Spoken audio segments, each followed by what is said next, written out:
Christmas. Let's get the Christmas color appropriate.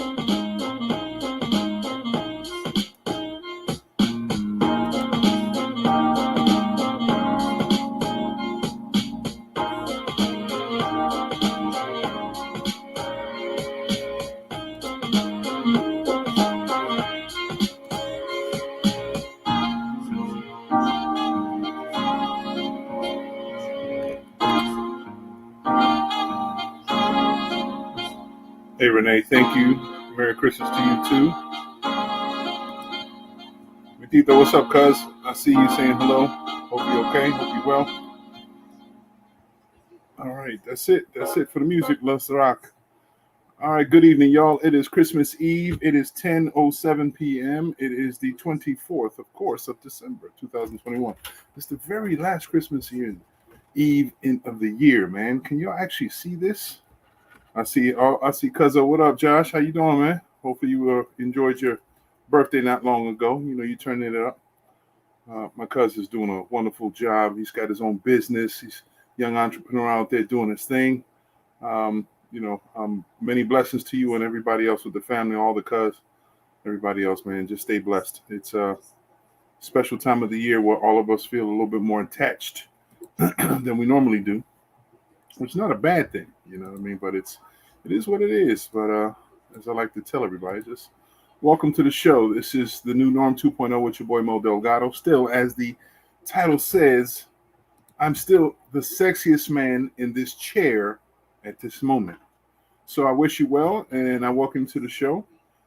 Tonight's show, it is on Christmas Eve, of course, and this may be the last show of the year, depending on how things are, because the way the show is strategically placed, we actually will be on Christmas Eve crossing into the new year, so I don't know if that could be done with all the different traffic that's available on the internet. The broadband, I don't think can hold a couple 100 million people on the internet at the same time. So I don't know if I want to engage in that type of elbow to elbow traffic.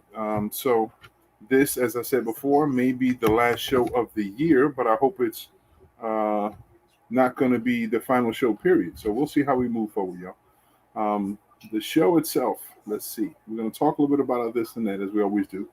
It's extremely important to pay attention to COVID-19 and how things are, and how COVID seems to affecting all of us around the world, and more specifically in your neighborhood, especially here in my wonderful town, little part of the rock called Atlantic City, New Jersey, in the Americas, specifically in the US of A.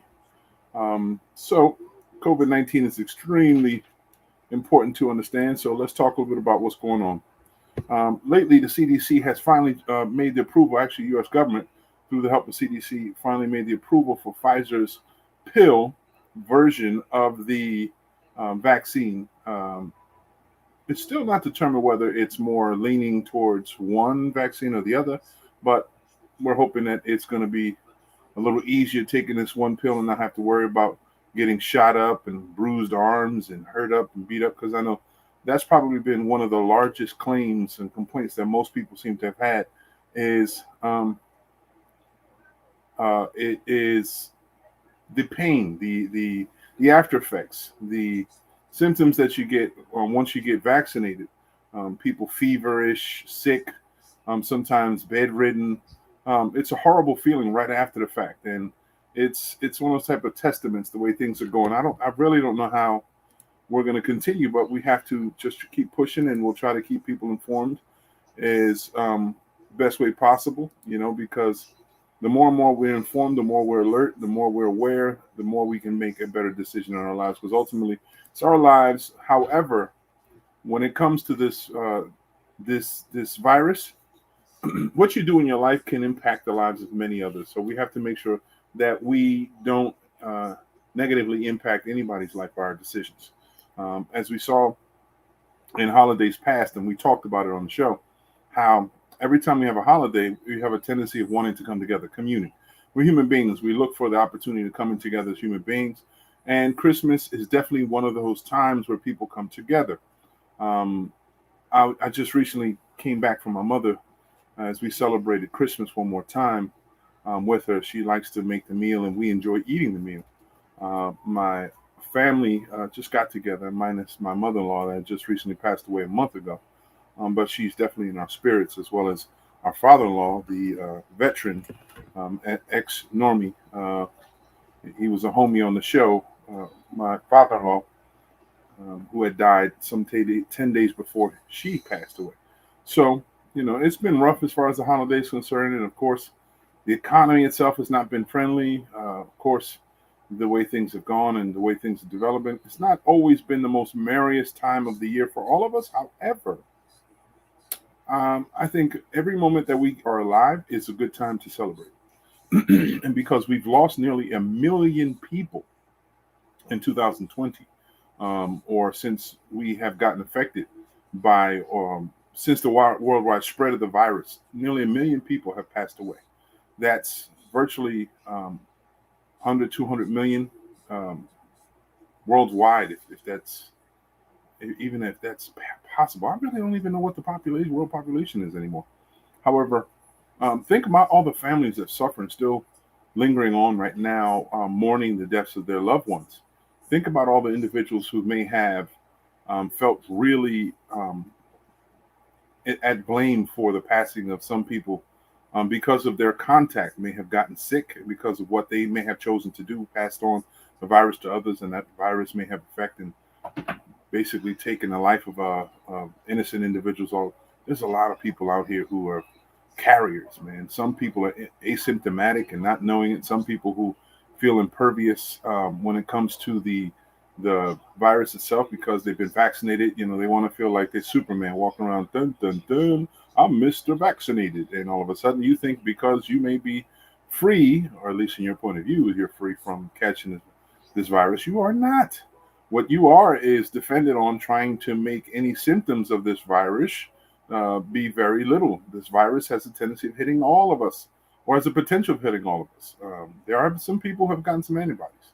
God bless you all for those that you do have. And then some of us have to rely on other methods, protecting ourselves, making sure that we're all kinds of meds on, making sure that we're highly hydrated and secluded at times. Some people, cabin fever is killing us, so we have to be very crazy how we have to manage our time and manage the potential impacts.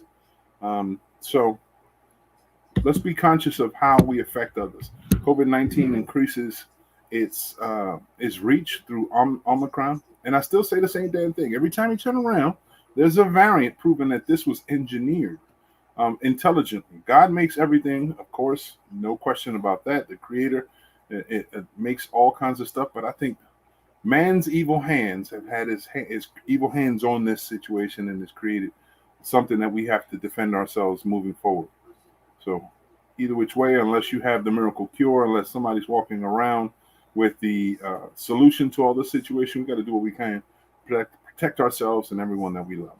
So let's talk a little bit about Omicron. Omicron has been the message that's being pushed around nationally, even to the point where our president, Uncle Joe Biden, we call him Uncle because he's always that friend type, that crazy uncle sometimes that flies off the edge and may say the wildest things, the most outlandish shit sometimes in the hardest situations. So we are or myself, I look at him, that's crazy Uncle Joe. He's a good guy, means well. Sometimes he speaks what's off the cuff, and he doesn't mean to hurt anyone specifically unless you deserve to be hurt. You know what I'm saying? Because some people get raw and they think it's okay to treat people badly. I think he has still the potential of being a very good president, if not, and he doesn't mean to hurt anyone specifically. Best president unless you deserve to be hurt. You know what I'm saying? Some people. So, okay, I'll see some people. Hey, cuz, I see Jackie tuned in. I love you. Wish you the best. Merry Christmas. Felicidades, que goce mucho y los nenes. Dan un abrazo, un beso, por favor.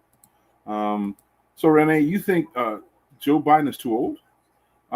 Let's be realistic about this. Although, as we've seen, the position of presidency puts a lot of stress on people. And some people can't hide stress as much as others, as well as others. You've seen Barack Obama age very quickly in the first 4 years of his tenure. He went from being lightly gray on the sides to blossoming all kinds of white. You know what I mean? He was getting there. And him being able-bodied and much younger than some people showed that stress is heavy. So stress is something that we have to manage all independently, and some people manage it better than others. One of the biggest debates that I had earlier on is maybe or maybe not you are familiar with. I am a Bernie man. I still burn with my man Bern. And Bernie, as probably one of the oldest ones in Congress, but yet he was still the one running everywhere, jogging everywhere, very healthy all the way around. And he had some condition we had to be in the hospital. But still, I think to me would have been the better choice for president at the time. And I still think that he would make a hell of a good leader nationally. But the way the elections went down and the way things are, we have Uncle Joe. So let's give Uncle Joe a chance. Let's give Uncle Joe a big high five and keep it pushing. And let's get out there and do what we got to do for the U.S. Population. We're depending on a good leader to lead us through all these dark ages. And in time, as you saw recently, Uncle Joe was up there in the national press pleading to everyone, please go out there and get this vaccine. Speaking how the vaccine is impacting everyone, and the way the impact itself is not big enough, Yeah, I see you, Adrian. I'm going to send you the link right quick. So the president went on national news,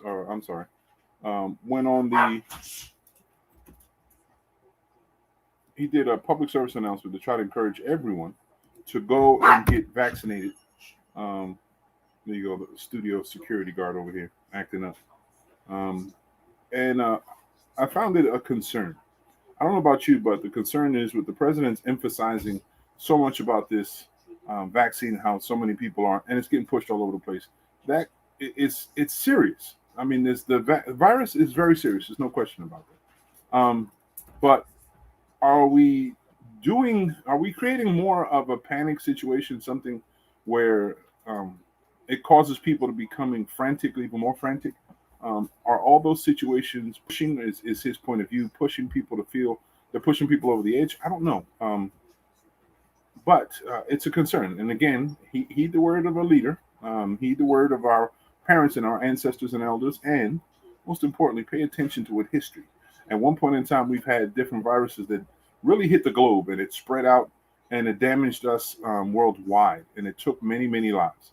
And if it wasn't for the courageous attempts of some scientists and doctors, we wouldn't have gotten the vaccines and eradicated some of the issues from before, like smallpox, like Spanish flu, things of that nature that still impact our nation or the history of our nation, and the Black Plague and things like this that were killing people at a wide range. So it's one of the things that we have to keep in mind as we move forward, how the impact of the vaccine, if it's for, against, is it some other thing involved? Is it man-made threat? Is it something that's part of a conspiracy? We don't know.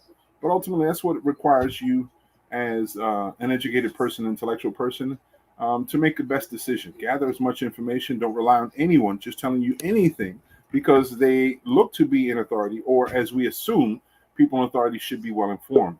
When we know very, very often some people in authority is innocently ignorant as you and I are. So, let's not rely on them people. Let's do what we can to gather as much information in the rightful place from the rightful sources so we can be informed moving forward. Adrian, I see you're there, brother. How you doing, man? Good What's evening. going on, man? How you Permission to feeling? come on board. Yeah. Hey, Scotty, permission to beam me aboard. I see you, bro. I see you. Hey, How you doing? Thank you. tell the family in the background happy holidays, huh? Hi. Dig in. Happy Hey, holidays. what's good? Hi. How are you? Wait. Not bad, not bad. Merry Christmas and all that kind of fancy good stuff. Okay. You see the boxes in the back of me. Let me change Rapid. Let me change that background. Let me change that background. Yeah. It says warning. Rapper Dapper Snapper, you know what I'm saying? From back in the 80s. Got to make sure that everything was cool. And let me bring it up a little something to make it a little more festive. There we go. A little glow. Yeah. A little Happy glow. Festivus. Being festive and everything. Oh, Renee said, "What's up, Adrian? How you doing?" Hey, Renee, what's going on, young lady? It's my girl there, Jack. Mm-hmm. Class of 82, we know what to do. Yeah. She said she just had a virtual session. Yeah. What was she saying? She had some virtual. See if I go back to see it. They said something about having a virtual Christmas. Okay. All right. Anyway.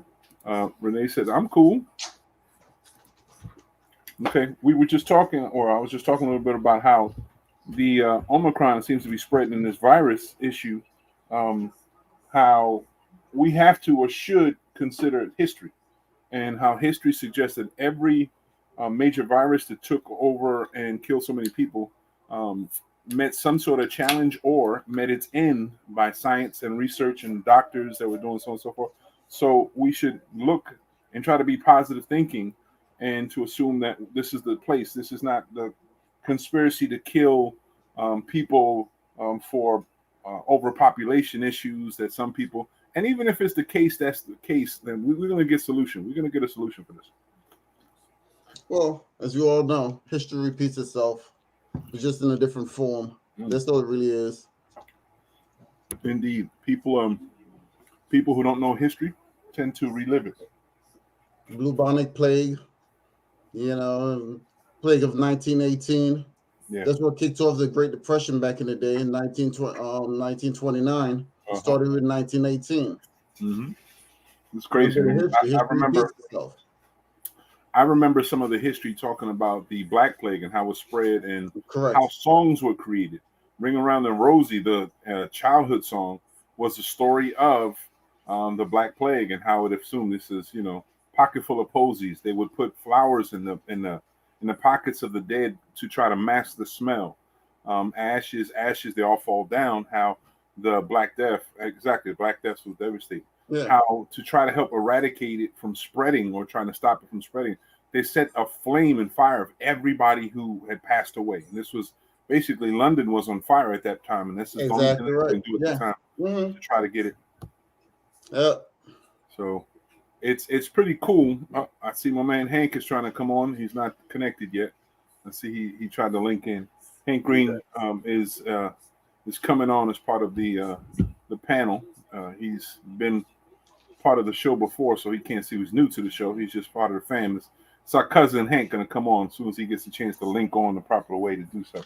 But and talking about this COVID-19 is extremely important that we pay attention to how things are developing, because we tie in sometimes our own dilemmas as to say that maybe these viruses should pay attention to our own issues and be less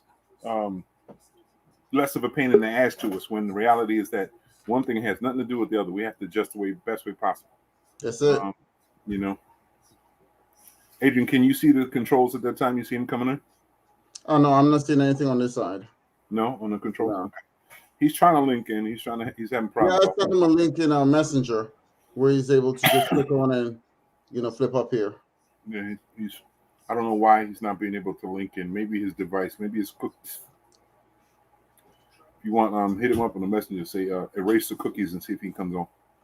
Because they don't seem to be coming on at this time. But as we go on, we talked about the truth, the evident truth that the virus is extremely dangerous. However, what we're doing to try to defend ourselves, we can't just rely on the vaccine to do so. We have to make sure that our health, remember, because it's one of the things we talked on and on the show for a long, long time now, that if you maximize your health, you have a greater potential of defending yourself from it because of your natural immune system. If you have a compromised immune system, of course, you are a target.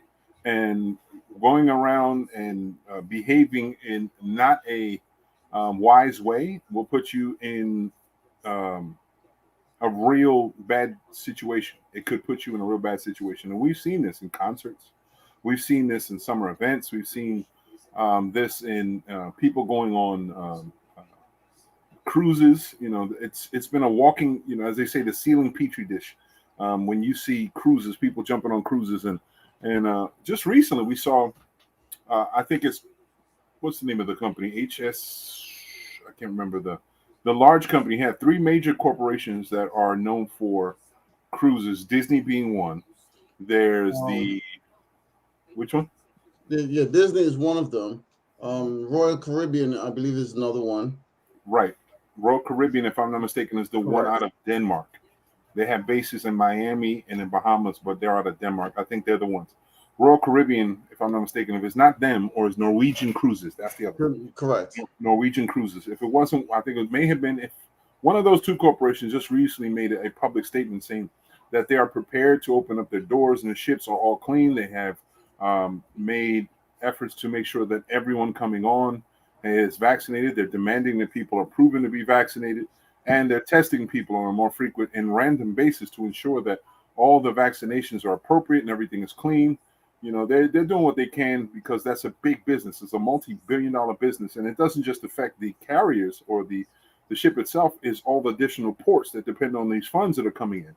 So it's a major, major business. So much so that the last stimulus that came about, the infrastructure bill, also had a component to help the tourism, which was airports and shipping, cruises and things like this, and then rail systems. Those are the three major areas where tourism was impacted all over the nation. And so we'll see how it goes on. I still that kind bill of is being blocked right now by Manchin. You know that, correct? You know that bill is being blocked by Joe Manchin. Yeah. Oh, speaking about Manchin, did you happen to see the short discussion that the radio celebrity turned TV character, Charlamagne the God, had cornered your girl and asked her a question. Let's stop there. Now, when you said my girl, who are we talking about? Let's see if you can. Let's get it. Let's get it right now. Get it twisted, okay? Let's start with that first, since you mentioned it, and then we'll move on from there. Okay. Just don't go around haphazardly calling every guy, woman, a girl. You know what I'm saying? It might be a young lady that we might be talking about.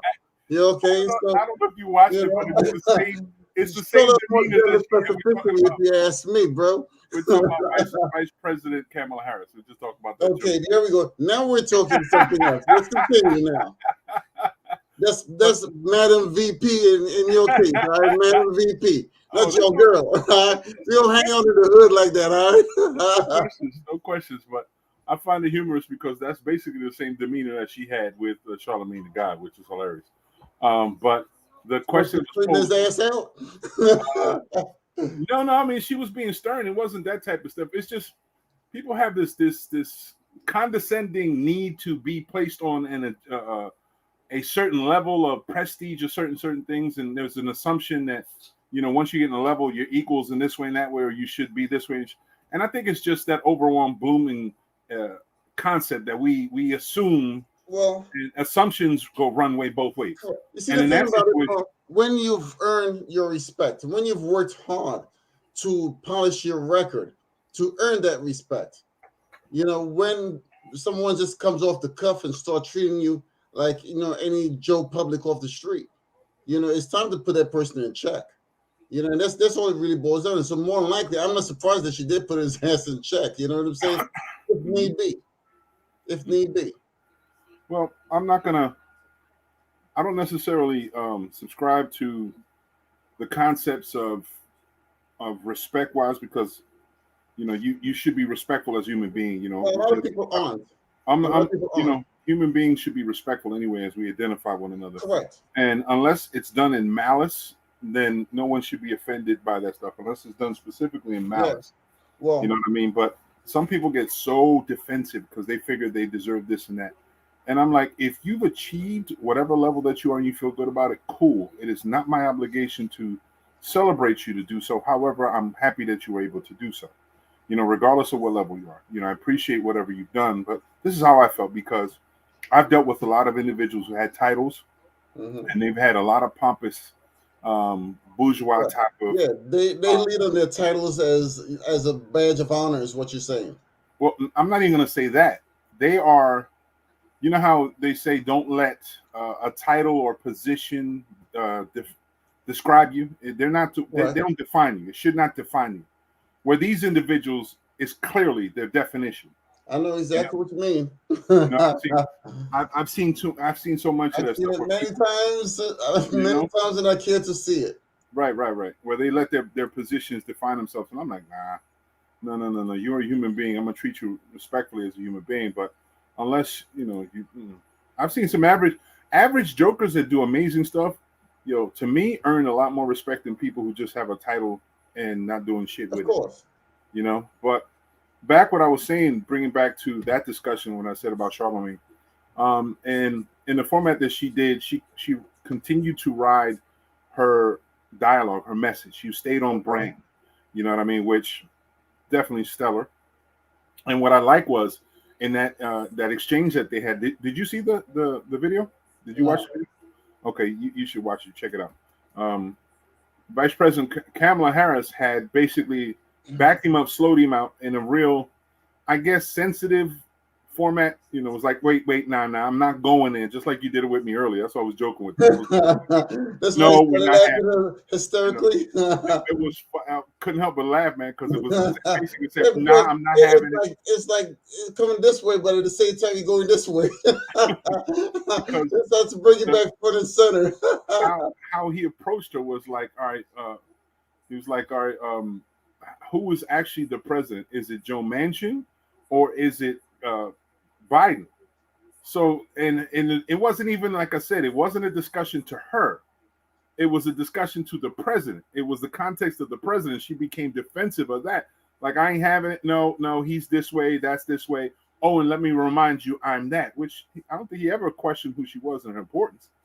But after the exchange came about, he said, you know what? I'm so happy to see the Kamala Harris that I've been waiting for. Come on. This is the prosecutor. I wasn't having shit from nobody coming at this way. This is what I want to see. I don't want to see that other stuff, and this is the stuff I've been missing. Thank you for showing the person that you are. And it showed a different aspect, which is crazy because it was like baiting her on to see if it'll come on. And when she did come on, she was on point with it. So the message was on point. But it's that same question you just mentioned about Manchin. Manchin being one individual having so much control over the Congress and how things are going, and it's so dependent. Her being the top senator in the Senate, being at the vice president, meaning the head of the House of Representatives in her position, she still has to toe the line per se and wait and or influence enough people that Manchin isn't important enough, but Manchin still stands up there and does what he does, and he says, I'm not supporting this, I'm not supporting that. Remember, we talked about this before, how people act as if they're party members, they're representative of a party. That man's such a lunatic, is unreal. Huh? What was He's Looney Tune. Yeah. Or acting as if they're part of a party or in emotion this way, but doing something totally opposite. I would say, acting like they're in drive, but they're in reverse. It's crazy. But that's the discussion that's still going on. Like, why is this man allowed to hold up the mobility of America? Why is this one person become the thorn in the side, become so I powerful? think he's being paid off somewhere along the line by corporate somewhere.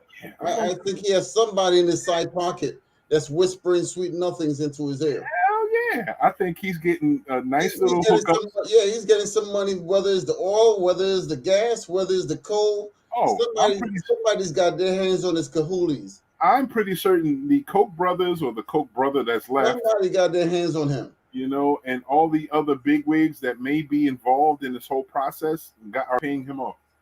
It's no different from when Van Drew jumped the fence down here. He ran for Congress. You know, then once they put him there, he actually jumped the fence and ended up on the Republican side, kissing up to Donald Trump's ring. Mm-hmm. Oh no! I'm sorry, my son just said try this, and I'm like, oh God, what is that? Nasty. Anyway, yeah, I agree with you, man. I think there's a lot of corporate, if not corporate, there's a lot of Republican bigwigs in the background. Some of them that have retired still are in power. And they're in his pocket and they're saying this way, lacing on, saying, if you continue to play the role, we got you. And because Manchin represents a very Republican conservative state. But they're piss poor at the same time. There's one state that's actually, suffer from a serious case of poverty, West Virginia. You know, a deep coal mining state. Right.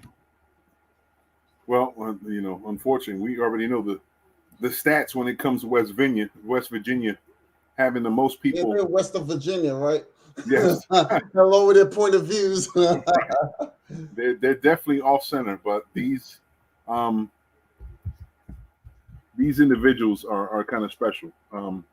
And what he does is he speaks as if he's this major person, and he speaks so boldly. And I really don't think, how some people don't necessarily appear to be representative of their state. Like, I don't see him ever doing anything pro West Virginia, like really helpful in their issues. The money is going to help these people. Mm-hmm. The money is greatly going to help these people and the infrastructure in their state. Yep. But he's blocking it. He's quarterbacking their own money. Yeah, that's ridiculous. Yeah, West Virginia and Mississippi are competing to be the lowest income in the nation, lowest level of education in the nation. It's really sad because West Virginia is a beautiful state, man. It's a beautiful state. Of course. Beautiful state. But at the same time, the cost of living is crazy. And like I said, it's a coal miner state. Mm-hmm. Yep. That's one of the states that Donald Trump went to, and he says they're not going to take, and stop any coal mining jobs. And he wanted West Virginia big time. And they were loving every bit of Trump. Mm-hmm. It's sad, so but somebody's got their hands on Manchin. There's no doubt about it. Oh, we know that. We know that. And again, as we've proven, the way things are and the way politics has been played, someone wants to put their hands on Manchin. So you got to make sure he stays safe. One minute he's, agreeing with everything with Joe Biden, like, let's go along with this. And next minute he's on Fox. He's saying, no, the buck stops right here. I'm not going to go for it. Somebody's got their hands on this dude. I think it needs to be investigated by the DOJ, if you ask me. I truly believe. I mean, all of them should be investigated, but the way he's rolling, like he's Mr. Big, is really troublesome because for some reason, if they did a survey in his state, you would probably see something totally different than what he's mouthing off, because the people there, and it could be a level where ignorance is something that they perpetuate. They try to keep people in the dark so they can do what they want to do. Mm-hmm. But as you said, a lot of this infrastructure helps the people. With so many people unemployed, so many people, it's actually number 2 in the United States with people on addiction, drug addiction, opioid addiction, and meth. Meth is big in West Kentucky. West Virginia. Sorry, West Virginia. There's no such thing as West Kentucky. Might as well be right. Kentucky isn't going west of as of yet. Go west of the shore. Yes. West Virginia, and I got to remember that. It's just one I don't speak about. It's all good. West Virginia. When it comes to statuses and so on and so forth, one of the surprising, or maybe not surprising, but difficult dispositions that they're ranking in are the second highest amount of people on opioid addiction and methamphetamines.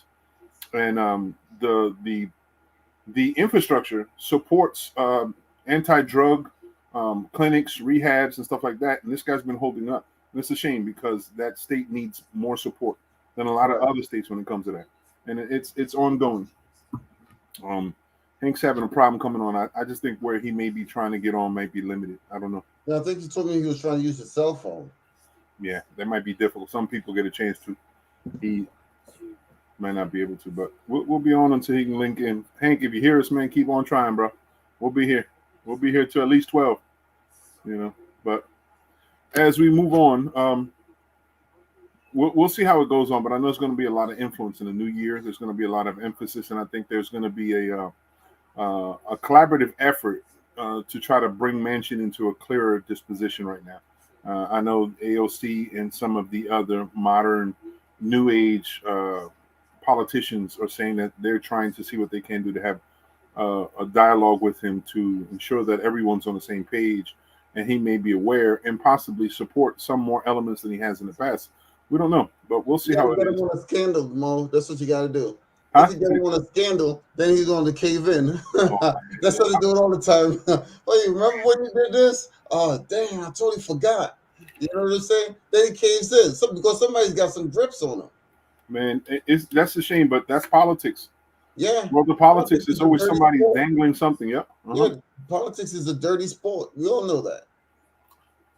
Very much so. But we will see how this develops. But I'm hoping to see some more camaraderie at that level because the United States is plunging into some sensitive times. We know that the economy is not necessarily at its best, although the stimulus that was provided for us a few times given to us has assisted, but it hasn't really teetered over into prosperity where we're self-mobilized. So, oh my God. Renee said, "Send him your famous brew, and he'll get him bored." The Christmas brew, huh? Yeah, right. The coquito, right? Mm-hmm. So we'll hope to see what it is, because, like I said, what's coming down the pike may be a lot more difficult pill for us to swallow as a nation. As you saw, you see prices are starting to spike. You see certain taxation. The Department of IRS is starting to look into the PPP loans. They're looking at Department of Justice are looking at the PPP loans and all the monies that were coming out. So it's a big ball of justice. Bitcoin, just to let you know. What happened? All the people that was prospering off of Bitcoin, they're going after that also, because remember when you're making those transitions, capital gain. Yeah, exactly. Capital gains, exactly. A lot of people thought they won't be able to, the cash. But remember, when your PayPal account or your Cash App account is tied into Bitcoins and they're transferring that money back and forth, these boys got to go snitch on you to the IRS, and that's what they're going to do. They have to. Stripe, PayPal, Cash App, when all of these people actually see money floating back and forth, thousands of dollars, they're going to actually send you some, a form saying, "Hey, buddy, hit you with a 1099 or something and says you got to pay some taxes on that now." So a lot of people who thought that was free money, it's not. Not at all. You're gonna see it. You hit it right there. Capital gain is hitting so many people. I just recently got a phone call from one of my cousins. She's going through a tough situation, and it was based around cryptocurrency. Someone who she wouldn't believe was taking money from her, and in large amounts. And this is all, it seems to be so new that the justice system wants to keep their hands off of it. Lawyers don't want to touch it. The justice system said they're not, local justice system, they're not able to investigate to the levels that they need to. And then some of the clever people working in the industry of IT and tech, they know this, and they think everything is good. They get groovy. To go to court on a situation on Bitcoins. Mm-hmm. It's very hard for you to go to court on that. Very, very hard to nail it down. But IRS knows the money that's coming in and out, because all they have to do is to go to PayPal and all of the other apps that actually facilitate in you getting your money back and forth. Yeah. So they're going to track you. So if a lot of people think that they're off the clock, you're not. Yeah, PayPal, Venmo, I forget the other sources. Stripe, a few others, Cash App. Oh yeah, you tie into all of that stuff, they're gonna get you. Yeah, it is. and because the government dished us so much money, they want all that back with interest. It's a business. Mm-hmm. It's a business. We will see how people will be able in the first quarter how they're going to defend this, because it's the truth. As the IRS is starting to depend on, they have to bring back a lot of this income that gave out, Oh because yeah. they know, especially thinking that big bonus that people who are unemployed were getting. That was the biggest like Christmas Day payoff to many Americans. They were like, it made more sense to stay unemployed than to work. They were getting more money on a more regular basis. These people were living, people who would normally be dangling around in the middle income level were at a higher echelon as far as income's concerned, and they were living it up. There was no more TVs available at Walmart. All the pay to play, pay here vehicle places were getting unloaded. All cars everywhere getting paid off. It was a trip, man. It was abused by many, but hopefully people who are intelligent enough to know. Well, the thing about it is, if you go, let's go back into history again. Mm-hmm. Let's go back into history. 1929, 1934. Mm-hmm. A lot of these things were established to assist people going through the very first pandemic, Mm-hmm. the 1918 pandemic. That's what kicked it off. And a lot of these things that says never again will America have to go through this again. So we're going to come up with one, Social Security, two, unemployment. And these are the things that was created back in 1934. Along with with the Stock Exchange Commission. These guys came up in the 1930s also. Mm-hmm. All of these things, so when now that a lot of people, the government has, like that old saying goes, whatever you put out, you have to get back. So a lot of people over the years, we weren't born, we came into a system paying taxes. This says death and taxes are the two most inevitable things in life. It's death and taxes. And you won't have to pay it either way you look at it. So sometimes the government will get you, and sometimes the government is going to pay you. That's all it really boils down to. So it's like the wave in the ocean, it shifts back and forth. That's it. Well, we will see how it goes on the way of the economy, because however, I think the formula basically suggests the closing end of this quarter with the potential formulation for the next quarter is going to determine what they're going to push for the third quarter for next year. Because remember, the third quarter is always that last push to try to pull in as much income as possible to close out so people can get whatever kind of income tax benefits if they are. So, Americans are used to trying to pull out as much as they possibly can. The Amazon Jeff Bezos effect where you pay zero taxes. Yeah, but look how much those guys made, Mo. Mm-hmm. Based on the government doling all that money to individuals, look how much money Amazon, they blew it up. They made so much money, they were able to build a rocket and go into space to celebrate. They still say that because that's really all it really was. A space party, hell yeah. Exactly. And not only he did that, but Virgin, Branson did the same thing also. Built a rocket and shot up into space. And he says, hey, Elon Musk did the same thing. Like, hey, we're making so much money. Elon Musk became the first trillionaire on the freaking planet. He's the richest man on the planet currently. Musk, or was it Elon Musk? Okay. I just heard that a few days ago. Yeah. The freaking richest man on the damn planet now. Okay. I don't know. I was watching a TED Talk a few days ago about science, and they're saying the new form of economy has a lot to do with space mining. There's minerals and items that are found in the atmosphere rolling around the United States or the planet itself, Earth, and they're able to find those minerals because, if people aren't aware, it takes sometimes raw gold to be involved in some of the ships as far as protective matters for the helmets. Whenever you have someone going into space, they have protective shells to protect, because there's a thin layer of 24 karat gold that's placed on the shields, the visual shield where the screens are, that you can see through, that helps protect themselves from all kinds of UV ray and other radiation rays. It just doesn't go through.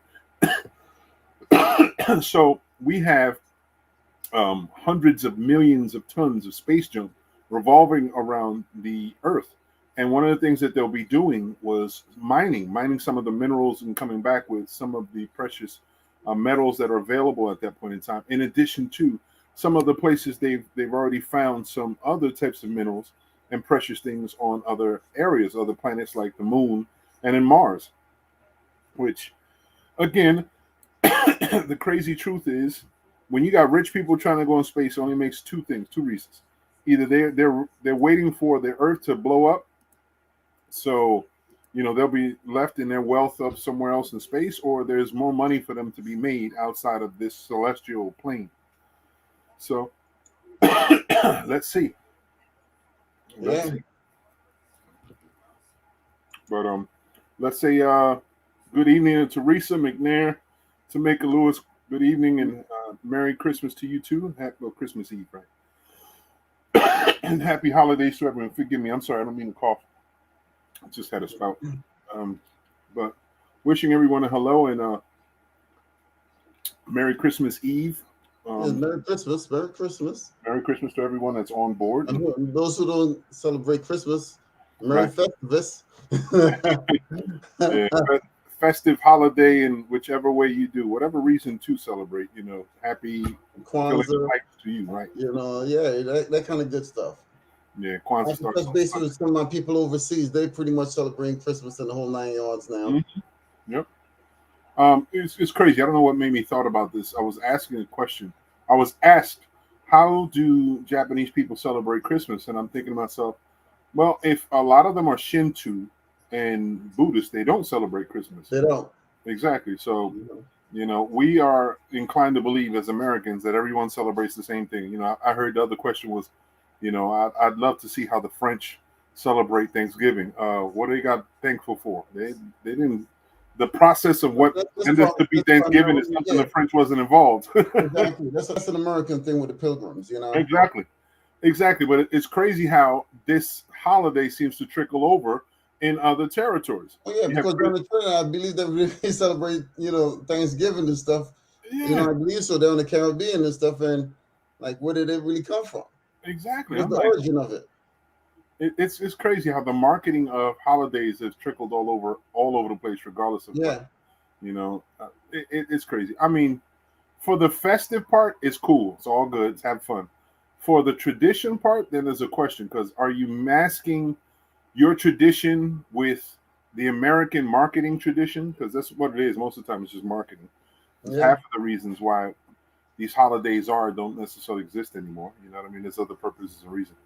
And that's a good segue that I wanted to try to bring up a topic of conversation just for your opinion and whoever else is on. Now that we're in the season, 'tis the season for the holidays. Have you noticed that things or people, the feeling of holidays, that joy that people get for Christmas, it doesn't seem to be hitting people the same way this year as it was in the past, and it seems every year seems to be declining or dissipating. Why do you think it is? A, look at the pandemic. Mm-hmm. B, look at the economy. Mm-hmm. 3, look how many people are stranded that can't make it onto their loved ones because of a lot of the airlines. Mm-hmm. I saw earlier tonight on the news, I believe it was United canceled 190 flights. Hell yeah. There's Delta canceled over 200 flights. I saw that. Kennedy, was that is the Kennedy Airport locked up? Because people are getting sick. Mm-hmm. And even though a lot of people are, have what they call it, triple vaccinated or triple vaccine, whichever way you want to look at it. Right. But at the same time, you have the Omicron virus actually passing, bypassing and getting through to people still. Mm-hmm. This is crazy. So now they have to come up with another. In Israel, they actually have a 4th vaccine to try to fight off the Omicron. Yeah, you were talking about that last week. They have a 4th vaccine. So that might be coming to the United States near you. That's crazy. It's crazy. But I believe it, man. The industry itself is huge.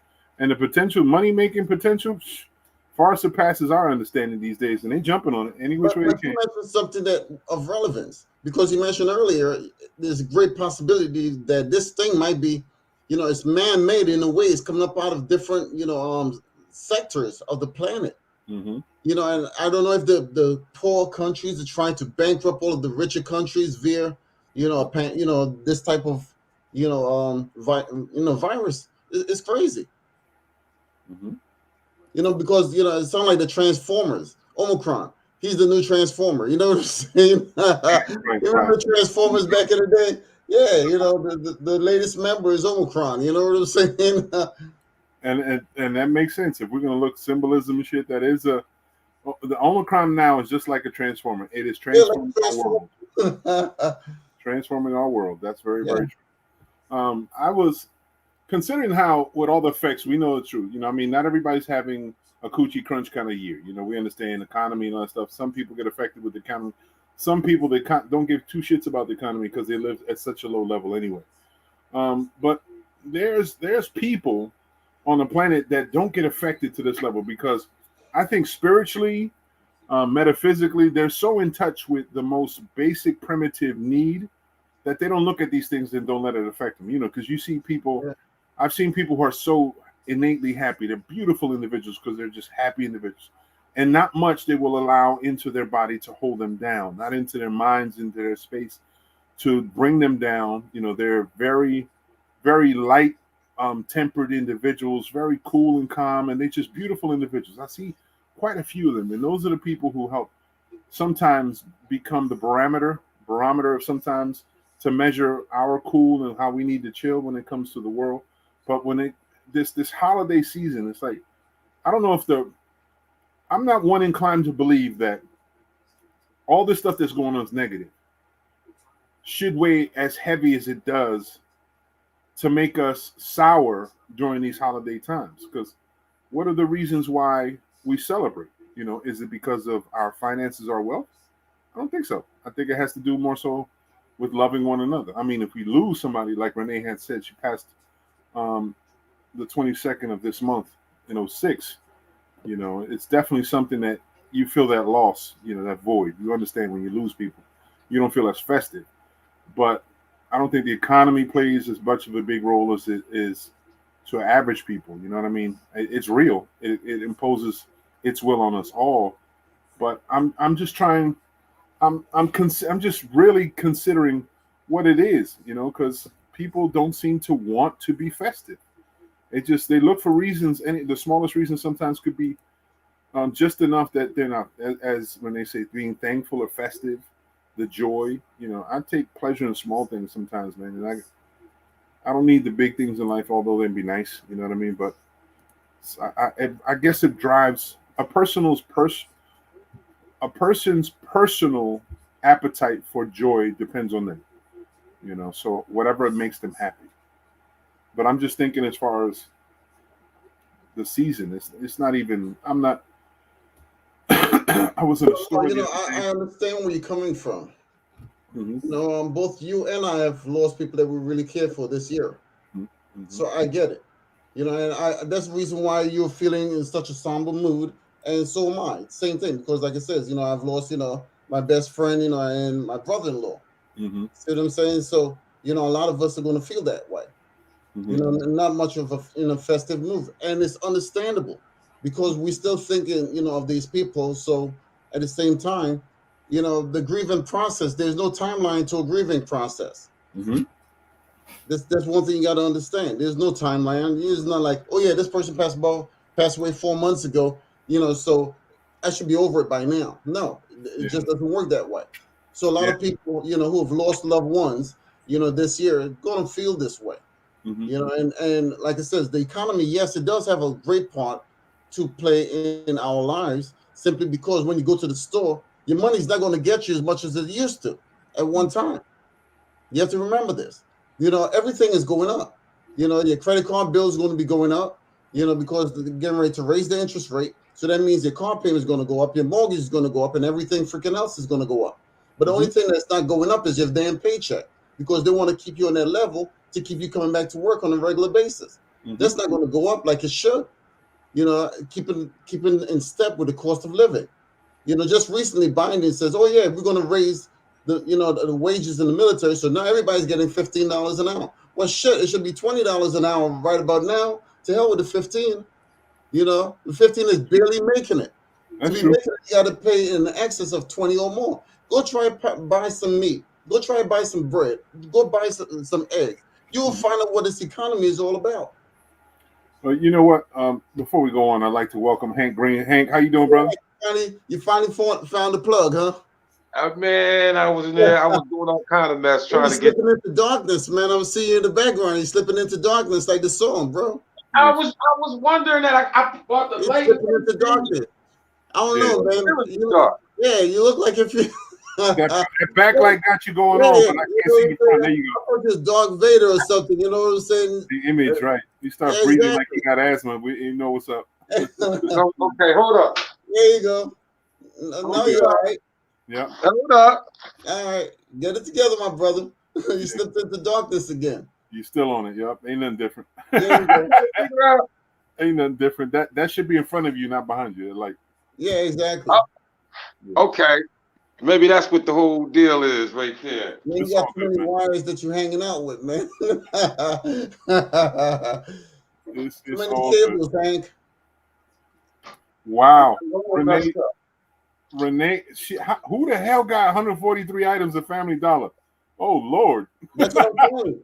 And a lot of that stuff is going to go up even more because Dollar General no longer, they're going to be $1.25 General. But it's no longer a Dollar General. It's going to name it Dollar General Plus. Remember, there's a reason why the infamous 5 and dime died out. There was no more things 5 and dimes. Nothing was 5 cents and 10 cents.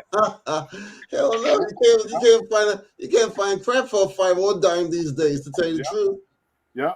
But you know what? You hit it on the nose. You talked about one thing before, and I had conversations with my wife, being a municipal employee. Mm-hmm. And I went on a tirade basically letting her know why the pay system is so messed up in a municipality, why it seems like people aren't getting paid their worth, why there's situations where some people get favored highly and other people have been slaving and don't get anything, and how the systems are so unbalanced. There's no way in hell that you'll ever get to that point.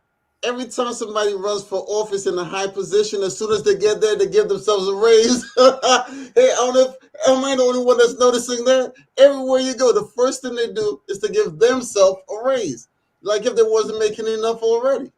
Well, I'm not going to talk too much about the assholes and their assholes. I can talk about it. I can give a damn. You know what I'm saying? No, so, I hear you. You can come and have that discussion with me at any point in time. I'm always available. I hear you. I'm just talking about. Can you gentlemen hear me?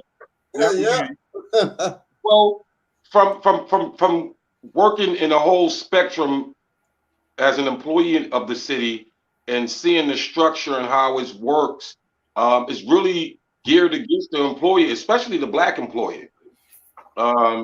It's really geared against them in this particular area where they understand the leadership qualities in the unions and how the unions work and how they're not really strong. And you can see who gets the money. The strong unions get money. Police, firemen, they have strong unions.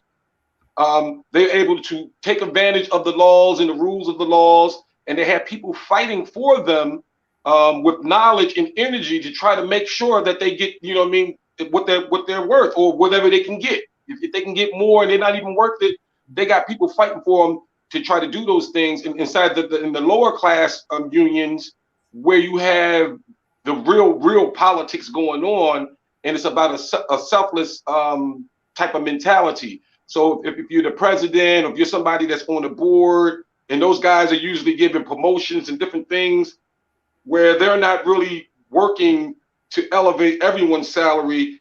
Usually it's something that turns out to be a benefit for those that are in the position of authority, and you wind up seeing them become supervisors, different things like that, and they work out a contract that is counterproductive to the blue collar and the white collar, which were already underpaid probably for so many years based upon, the pay.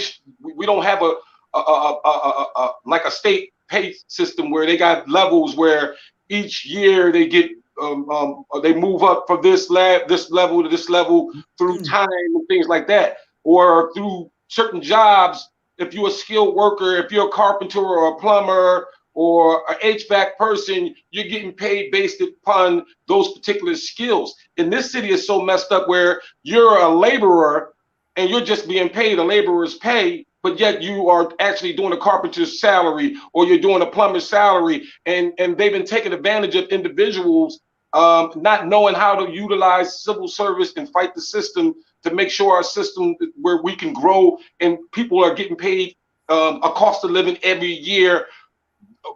Those people are saying you're lucky to have a job, you got the great benefits, be happy, just whatever it is that they're giving you. Because a lot of times as Black people, and we weren't having those jobs in the cities. Those were jobs that were white folks that were getting those jobs and getting those positions. And so now when we're in position years later to have opportunity to get these particular types of jobs, these are the things they're selling you to be satisfied with versus having moving up with the market value of the rest of the state. So if Newark is getting paid, laborers are getting paid $30,000 a year, and our laborers are getting paid $20,000 a year, and we as a city are contributing just as much as Newark to the taxes and things in the state of New Jersey. How do our employees get less in this market than them up there? And the thing is their union, how strong they are, how educated they are, whether their union might be mixed in Newark where there's Black workers and white workers.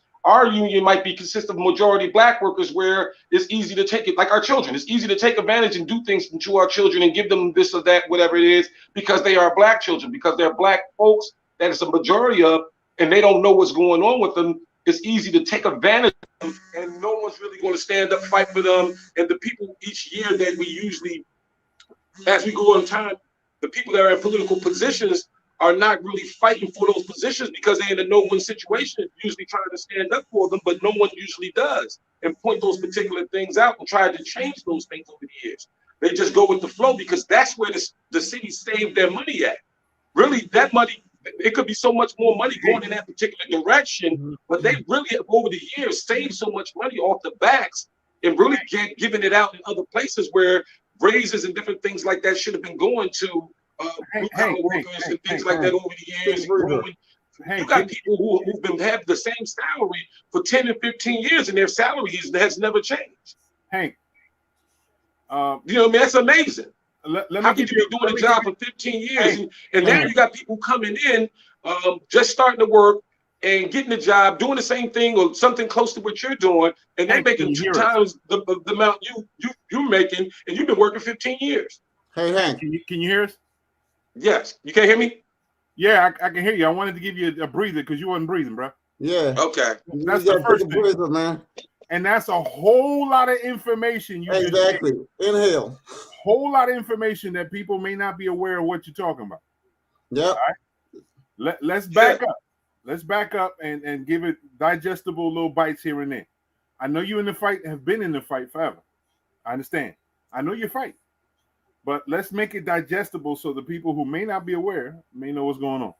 Okay. All right, let's talk from a broader perspective. You said something about unions. Okay. Let's start there.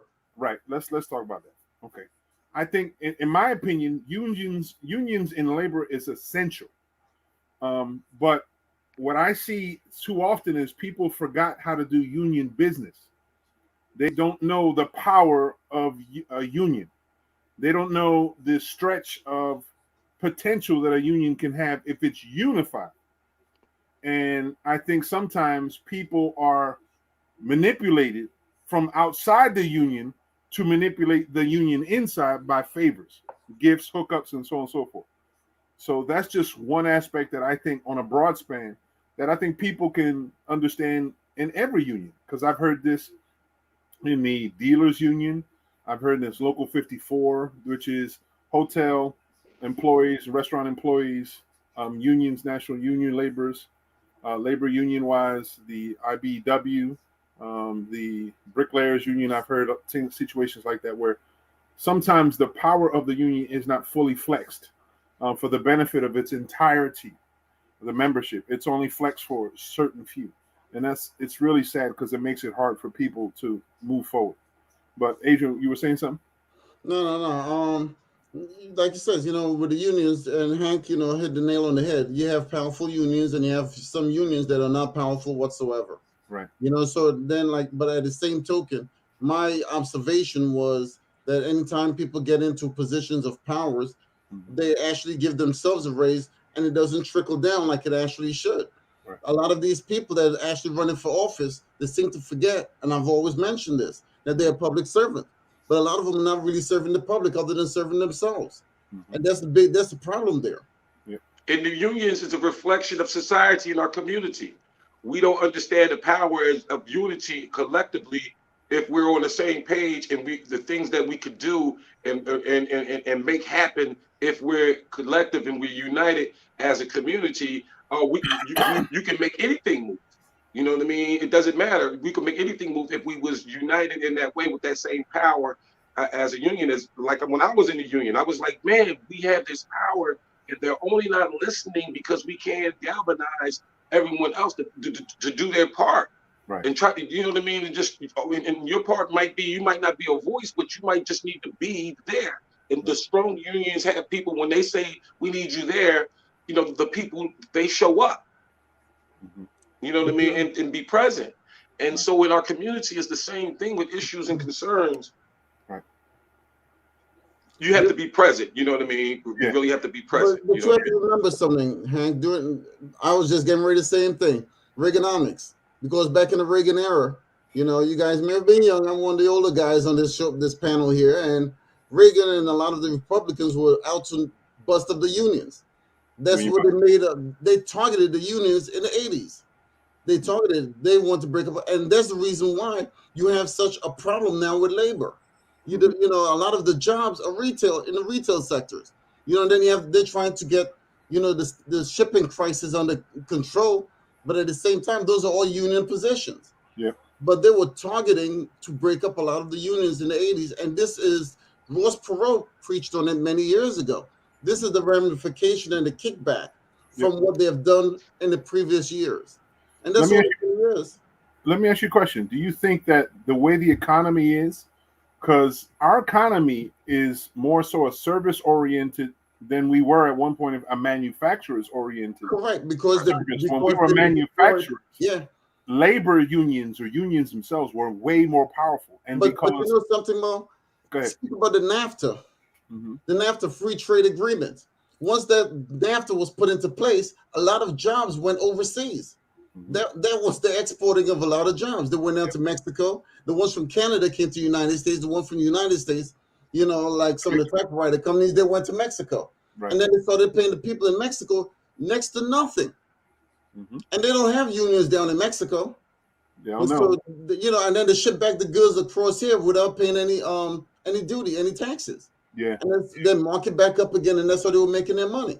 Yeah. It's crazy. And that's again part of the uneducation of America, and having most people in the rat race. In the rat race, and all the negative energy that you got in the media and things like that, and the news, and the different sides fighting back and forth. You know, you get you a Trump and you get you some whoever else. And meanwhile, they behind the scenes, they're making laws and things that really is scraping the marrow, the moral fabric from America, the things that we used to can lean on, and, you know, for people to really feel good about themselves and feel prosperous and feel like they have a stake. Until, like, you know, most people are not going to feel that way. They're just going to feel like they just running around just to survive. Very true. Well, like I said, when the cost of living is that expensive, because, you know, some of these places want to pay you $10, $11, $12 an hour, when gas is like almost $3.50, $4 a gallon here and there. You know, it's ridiculous. You know, it's crazy. Everything is going up. You know what? So it's going to be, I say it's going to be a very dark winter. It's going to be a very dark winter, mark my word, with so many people, you know, some of these places, you got a job now, but then it's only until after New Year's. Then they're going to cut you back again. The casinos are doing it. Right. You know, all of the other businesses are going to do the same thing too. Until springtime, when they need you again, they're going to say, hey, come on board. But then come September, they're going to say, see you later. It's nothing but a game and a ploy. That's all it is. Running on the hamster wheel. Very good. Exactly. Remember the threat? Remember the threat that's just recently made here in Atlantic City from the casino, saying if we don't get a tax benefit or write off with the pilot bill, that we might be closed. And all I keep thinking to myself, let's think about what a casino actually does. It doesn't pay its employees the ample wages that it deserves. Correct. The dealers get minimum wage. The Correct. servers get minimum wage. No. Correction. Below minimum wage, man. Below Okay. minimum wage. Correct. It's Exactly. not minimum wage because remember, they work off of tips. They don't work off the house. Right, Because right. when you go on vacation, the house says we're gonna pay you whatever we're paying you right now, $3, $3.75, $4 an hour vacation pay, but you don't get any tips. So that Exactly. forces you to go back after vacation, Right. back onto the job real quick because you want to stabilize your income. Right. So the emphasis is what I'm saying is that they're not paying their employees what they should be if they were ample employees. They were real employees. This was a real functioning industry. They would understand that they have to treat their internal customers, which are the employees, equal to, if not better than, their external, so they can get the outpour the way they're looking for as far as the economy. So they're trying to say that because they're not getting the money coming in, they're not going to be able to pay the state to try to shake it. It's like a shakedown to the state. You don't give us what we need. We're not going to give you the hookups. We're not going to pay the taxes. Okie doke scheme. You know, and it's the same power. And y'all gonna be short. Y'all gonna be short. Exactly. 55 billion. Exactly. It's cowardly as. But Hank, nobody's gonna tell you come tax time they're gonna write that shit off and say we didn't make any freaking money, but we got the money from the state.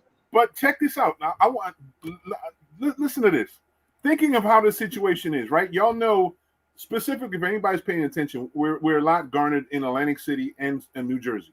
So, in using this example, Atlantic City is supposed to be broke, right? All this nearly $500 million broke, but all of a sudden, all this money had trickled in some way, somehow, to afford this municipality and this administration all these lavish, luxurious events, assets, cars, salaries, everything galore. But yet we're broke.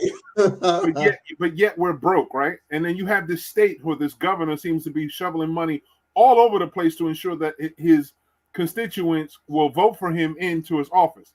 So he paid out all this money. Now the exact opposite is coming in. He's got to draw it back in to try to make ends meet. And what is going to happen now when you have such a powerful body, this entity called gaming, is saying, I'm not going to pay anything into it. We're going to close down and shut our doors, although we're making hand over foot like Showboat did, and just shut our doors because you're not going to give us a benefit of writing us off so we don't have to pay taxes on sports betting. On sports betting.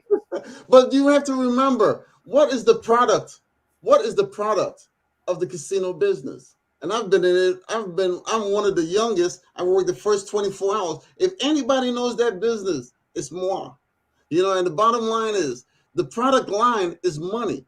That's the product. They don't sell anything else other than high hopes. A lie, right? They sell a lie. You know, that's all they sell is high hopes. You know what I'm saying? Exactly. You know, you go to the casino like these young guys that met recently, and we're gonna clean this place out, and they cleaned them out. They took their money. They're trying to take as much money as they possibly can from everyone, every so angle. if there's any way to actually know how to maneuver and finagle money, is the casinos. That's it. That's the bottom line. The pilot, how to get there.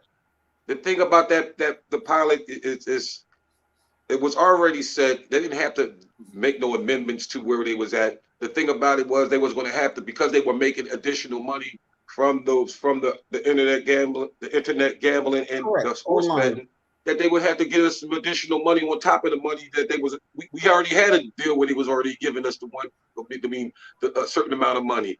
So why would we make a new deal to give us less money? Mm-hmm. Like, how is that working better for us to get less money and then hope and give you another $10 million on top of it? We throw you an extra $10 million on top of that. It's called gravy, baby. It's called gravy. You gotta. Here's the other X factor that people aren't paying attention and may not be aware. Casinos in Atlantic City pay a small percentile of taxes than Vegas operators do in Las Vegas.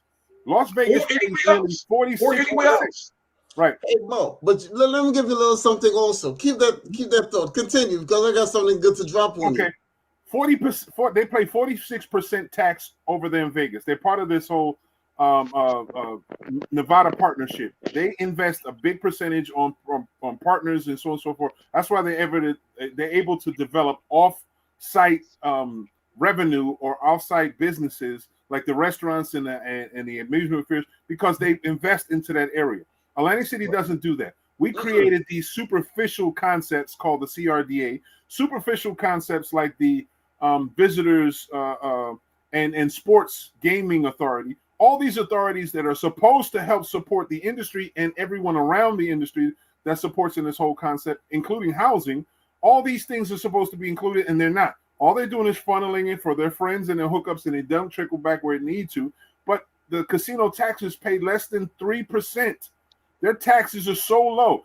I think the last venue where they paid, I think it was a little bit more, was 5.3% because there was additional taxes needed when it was a transition at that when they went from a 16-hour day to a 24-hour day gaming. That's when they had to pay additional taxes. That's it. But they've been paying pennies on the dollar, and they get much more return here than they do in Vegas. But people aren't aware of that. We think because we're a small body or we're pissants, we don't do this. Nah, casino operators make more money here in Atlantic City than any other gaming city in America. No other gaming city makes as much revenue as Atlantic City, even in our poorest state. When you're talking about per operator, per building, makes more money in New Jersey for New Jerseyans, except for you got these greedy ass state assemblies that try to manipulate, and the gaming committee who seems to shovel the CRDA to give all kinds of hookups and jobs in this way and that way. It's a big money wash, and people are not getting anything in return. They'll say, here's a turkey. They'll say, here, I'll give your cousin a job at minimum wage. Here, I'll support this program for a half a year for pennies on the dollar. That ain't investment into the community. That's just trying to buy you up and shut you up. But these dumbass leaders, quote unquote, who are elected here and in the state are believing this and then, eating the red pill and not thinking that people deserve more. Instead of standing strong for the people, they get happy as hell that they get these hookups. They get the smile and style and profile in front of everyone else like they've done it and they've done well for themselves, and not thinking that everyone else should have gotten a bigger share of this whole pie, and they didn't. So now it's time to pay up because we are made to pay even more. The cost of living is changing because this whole structure is wrong.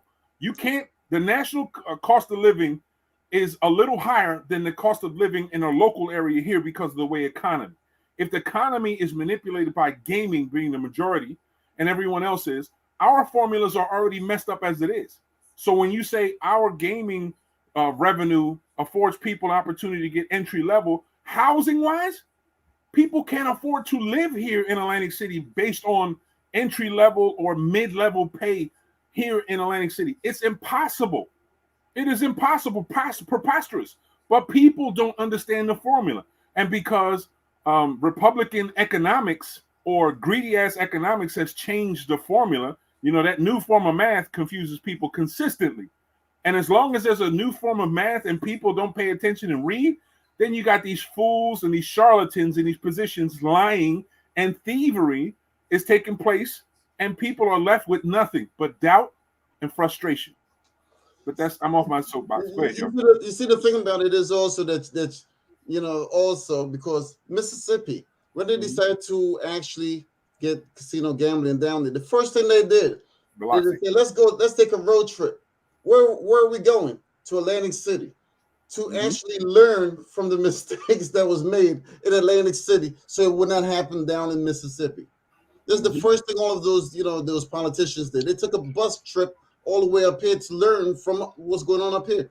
Atlantic City at one time had 14 casinos on one island. You're now down to 9, and now you're actually saying the 9 are actually wanting to borrow or wants money from the state again.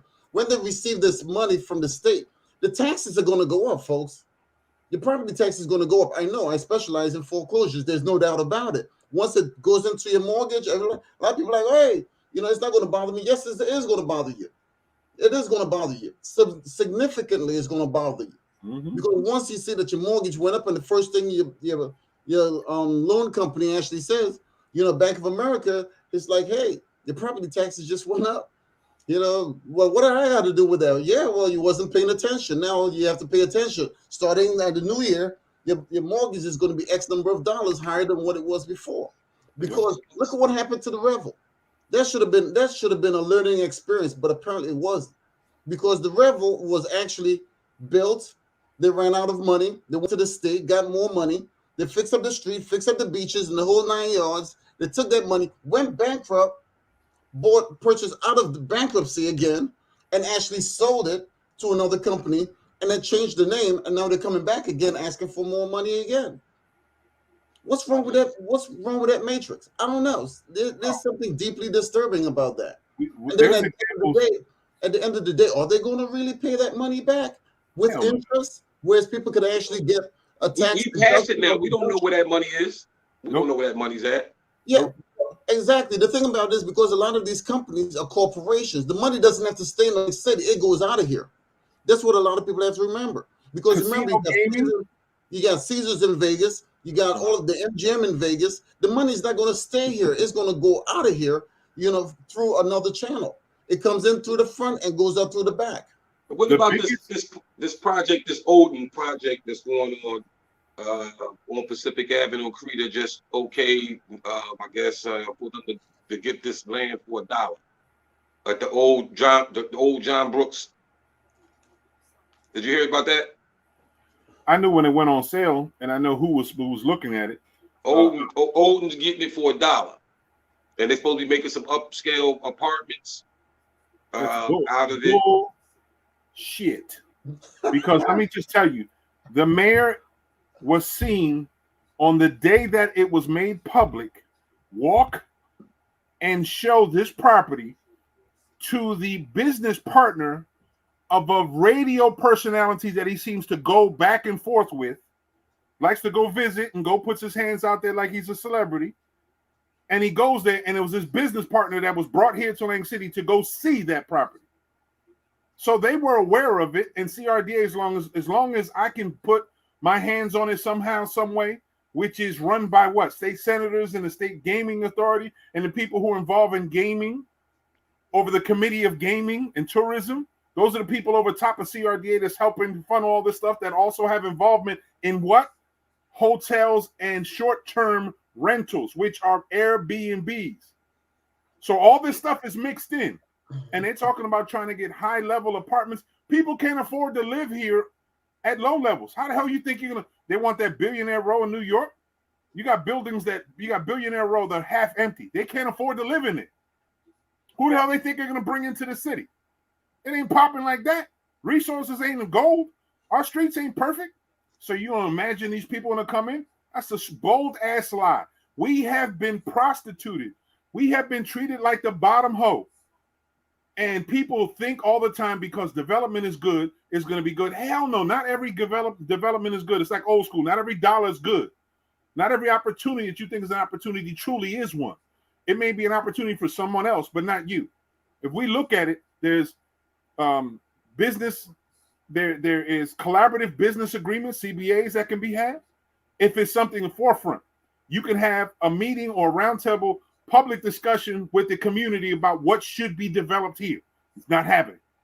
No one ever asks our opinion, but they depend on that money though. Exactly, they depend on our tax dollars to come in. And don't get it mistaken, people that rent pay taxes. As long as you buy stuff in the city, rent. Whenever you pay rent, the people who own the property have to pay property tax. So you're paying into property tax. So you have an equal and viable voice in this whole formula. Don't ever believe you don't. Just because they love to say, well, property owners, yes, obviously, property owners directly will carry the impact, but indirectly, everyone who lives here will have to carry a certain percentage. So who is that group, the Odin group? Because they said they own over 200 properties here in the city. They probably do. This is the guy who came down back and forth. I think they call him Caesar. This is the partner for the radio personality of the Breakfast Club. I know you're talking about. So he's been in and out of Atlantic City for a long time, partnering here, and they've been shoveling properties left and right, on the low, in person, secretly, so on and so forth. I think it's suspect. You know, it's always a fire sale here in Atlantic City. Everyone acts and believes that the properties are so rock bottom low, when if you look at the history of properties are sold, in some instances, they're way lower than it should have been. I saw one property look like it was $12,000, but it was assessed before at $148,000. How was that? How was that? Then same day sales. They're supposed to be auctioned off at a said day. These auctions, these lists are prepared for that day of auction.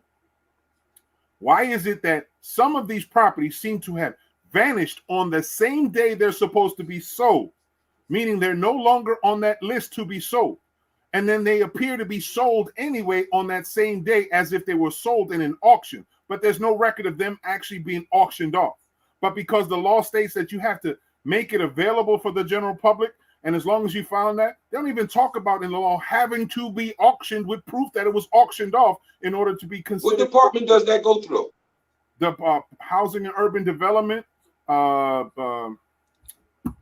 license and inspection. It's all part of the administration. Also, the tax assessor's office. Right, tax assessors, all that stuff. And people paid attention how slick shit is, and you'd actually see that what's going on is an example of America basically turning into a bunch of crooked ass individuals utilizing antiquated laws, backdoor deals, and opportunities for their own serving purpose. There's a reason why. Locked up for that type of stuff. Say it again. I thought there was a consequence, a criminal consequence for individuals practicing certain types of things like that. It seems that all the hookups they've had, having high-paid lawyers, paying off judges, taking care of this and that, making sure they had prosecutors, making sure they were protected, and making sure nothing came down the pipe, making sure that any kind of legal allegation didn't reach the proper authority, because of how many people are involved in this well-woven web of injustice. But yeah, I saw some of the prosecution issues that was going on. That's a whole nother animal. But at the CRETA meeting also, I seen it come up that CRETA actually sponsors the Projects Initiative Office at City Hall, and each year they give it's $500,000 that goes towards that particular office. And I'm just curious, since 2018, what particularly have this particular office have been doing, and how do I don't know how many people's in there, 2 people in there. What do they do? What's the benefit? What is the $500,000 for? Nothing. I have yet to see anything positive outside of being personal cash flows for initiatives here and there. And then, you know what it said is, what's really disgusting is that it's comprised of individuals based on ethnic grouping. Based on ethnic grouping. And what I mean said, there's a Latino person specifically for Latino the population, African-American people specifically for the African-American population. And then there's others who may speak other languages, and their basic charge of duty is to take care of the community at that level. And what they do is offer and spurn off a little bit of assistance, a little bit of guidance, which you would think it should be. But then the other thing is they also get in the promotion of political awareness, being involved in the politics, and sort of obliging information to them so they can vote in favor of the people in office, empowering them in that position. Wow. Pay to play to me sounds like it. And they're all underneath what? If they're all associated CRDA, all underneath what? MISRA, all underneath what? The same guy who's in position right now, Steve Sweeney, who's about to get kicked the fuck out, he's empowered in that way. The person over top of the Committee of Gaming and Tourism, same individuals there. All of them are the trickle. They're the top dogs in assembly and the state level that are aiding and abetting with these potential or what looks alleged crimes. Some of these individuals are now having dual positions. Someone who's considered a deputy governor is over top of DCA. I'm still posing that question. Like, what's up? What's up? You under your watch, you let a whole lot of stuff go down. Under your watch, a lot of stuff that's potentially dangerous, not only to people's money, but to people's children. Hank, you know what I'm talking about, baby.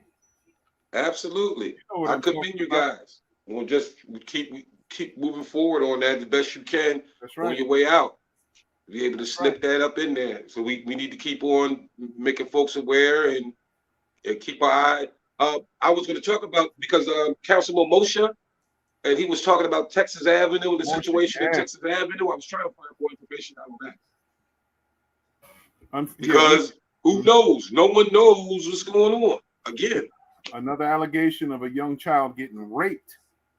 This is the term he used. It's an allegation that he used, said another child was raped. And when the authorities were approached, they were hush hush about it, didn't want to mention it here and there.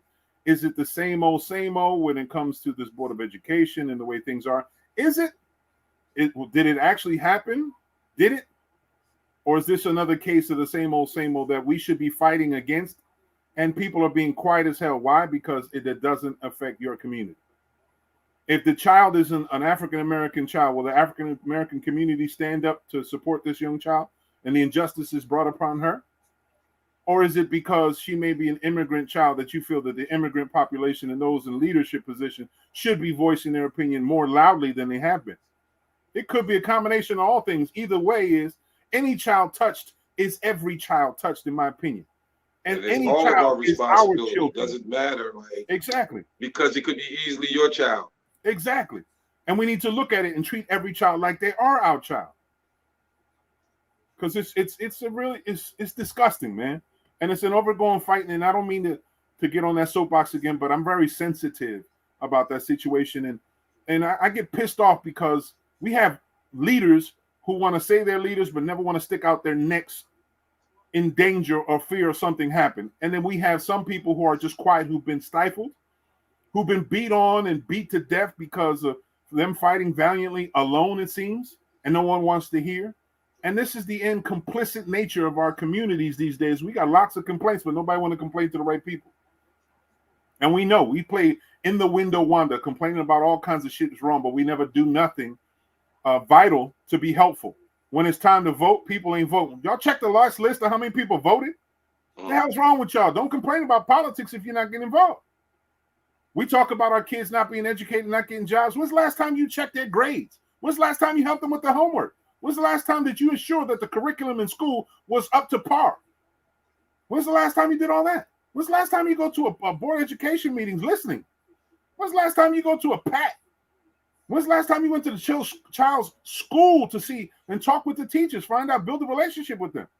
When's the last time you went to meet with the principal to find out what kind of barriers they seem to have, what kind of solutions you can help bring to the table? You know?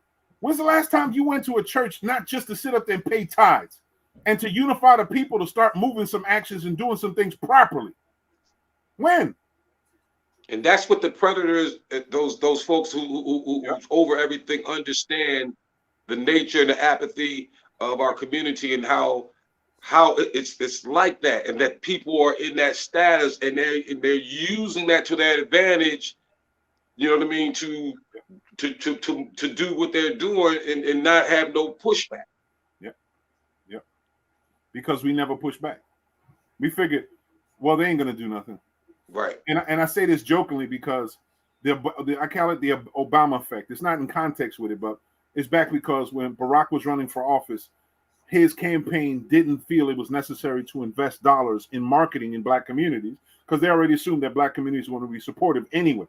So it's the same concept. They figure the injustices amongst people of color are common, so people of color will not complain about the injustices because it's just going to be washed away anyway. Because when you dangle a carrot in front of a hungry face, will they be concerned about whatever else is happening? Hell no, they're hungry. You dangling a potential of a job for somebody who's been unemployed for a long period of years, sometimes they get dumb, they get numb, they don't hear, and their fight is dying. And they're willing to starve us off so we don't have any fight. And that's just the system. I mean, you know what? And Mo, and I commend you. And let me commend your wife, Nicole, you know what I mean, on the support that you have and why you've endeavored into this political world and how nasty and how horrific and the steps and the different things you have to do and the steps you have to take, and then having that person on the side of you while you go through those particular things is most important. And if you don't have a God send with you, someone's blessed with someone just really riding with you through those ups and downs and waves, because it ain't all good, you know what I mean? Right. As you do it.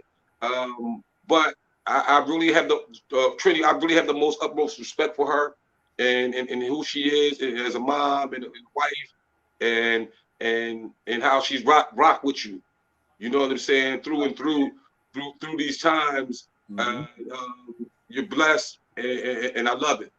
I appreciate that, brother. Let me tell you, man. Just the other day, it was the last official council meeting. It was the night, and it was a bit emotional for me in my closing statements because they were just acting like, oh, it's business as usual. I'm like, hold up, put the brakes on. It ain't business as usual.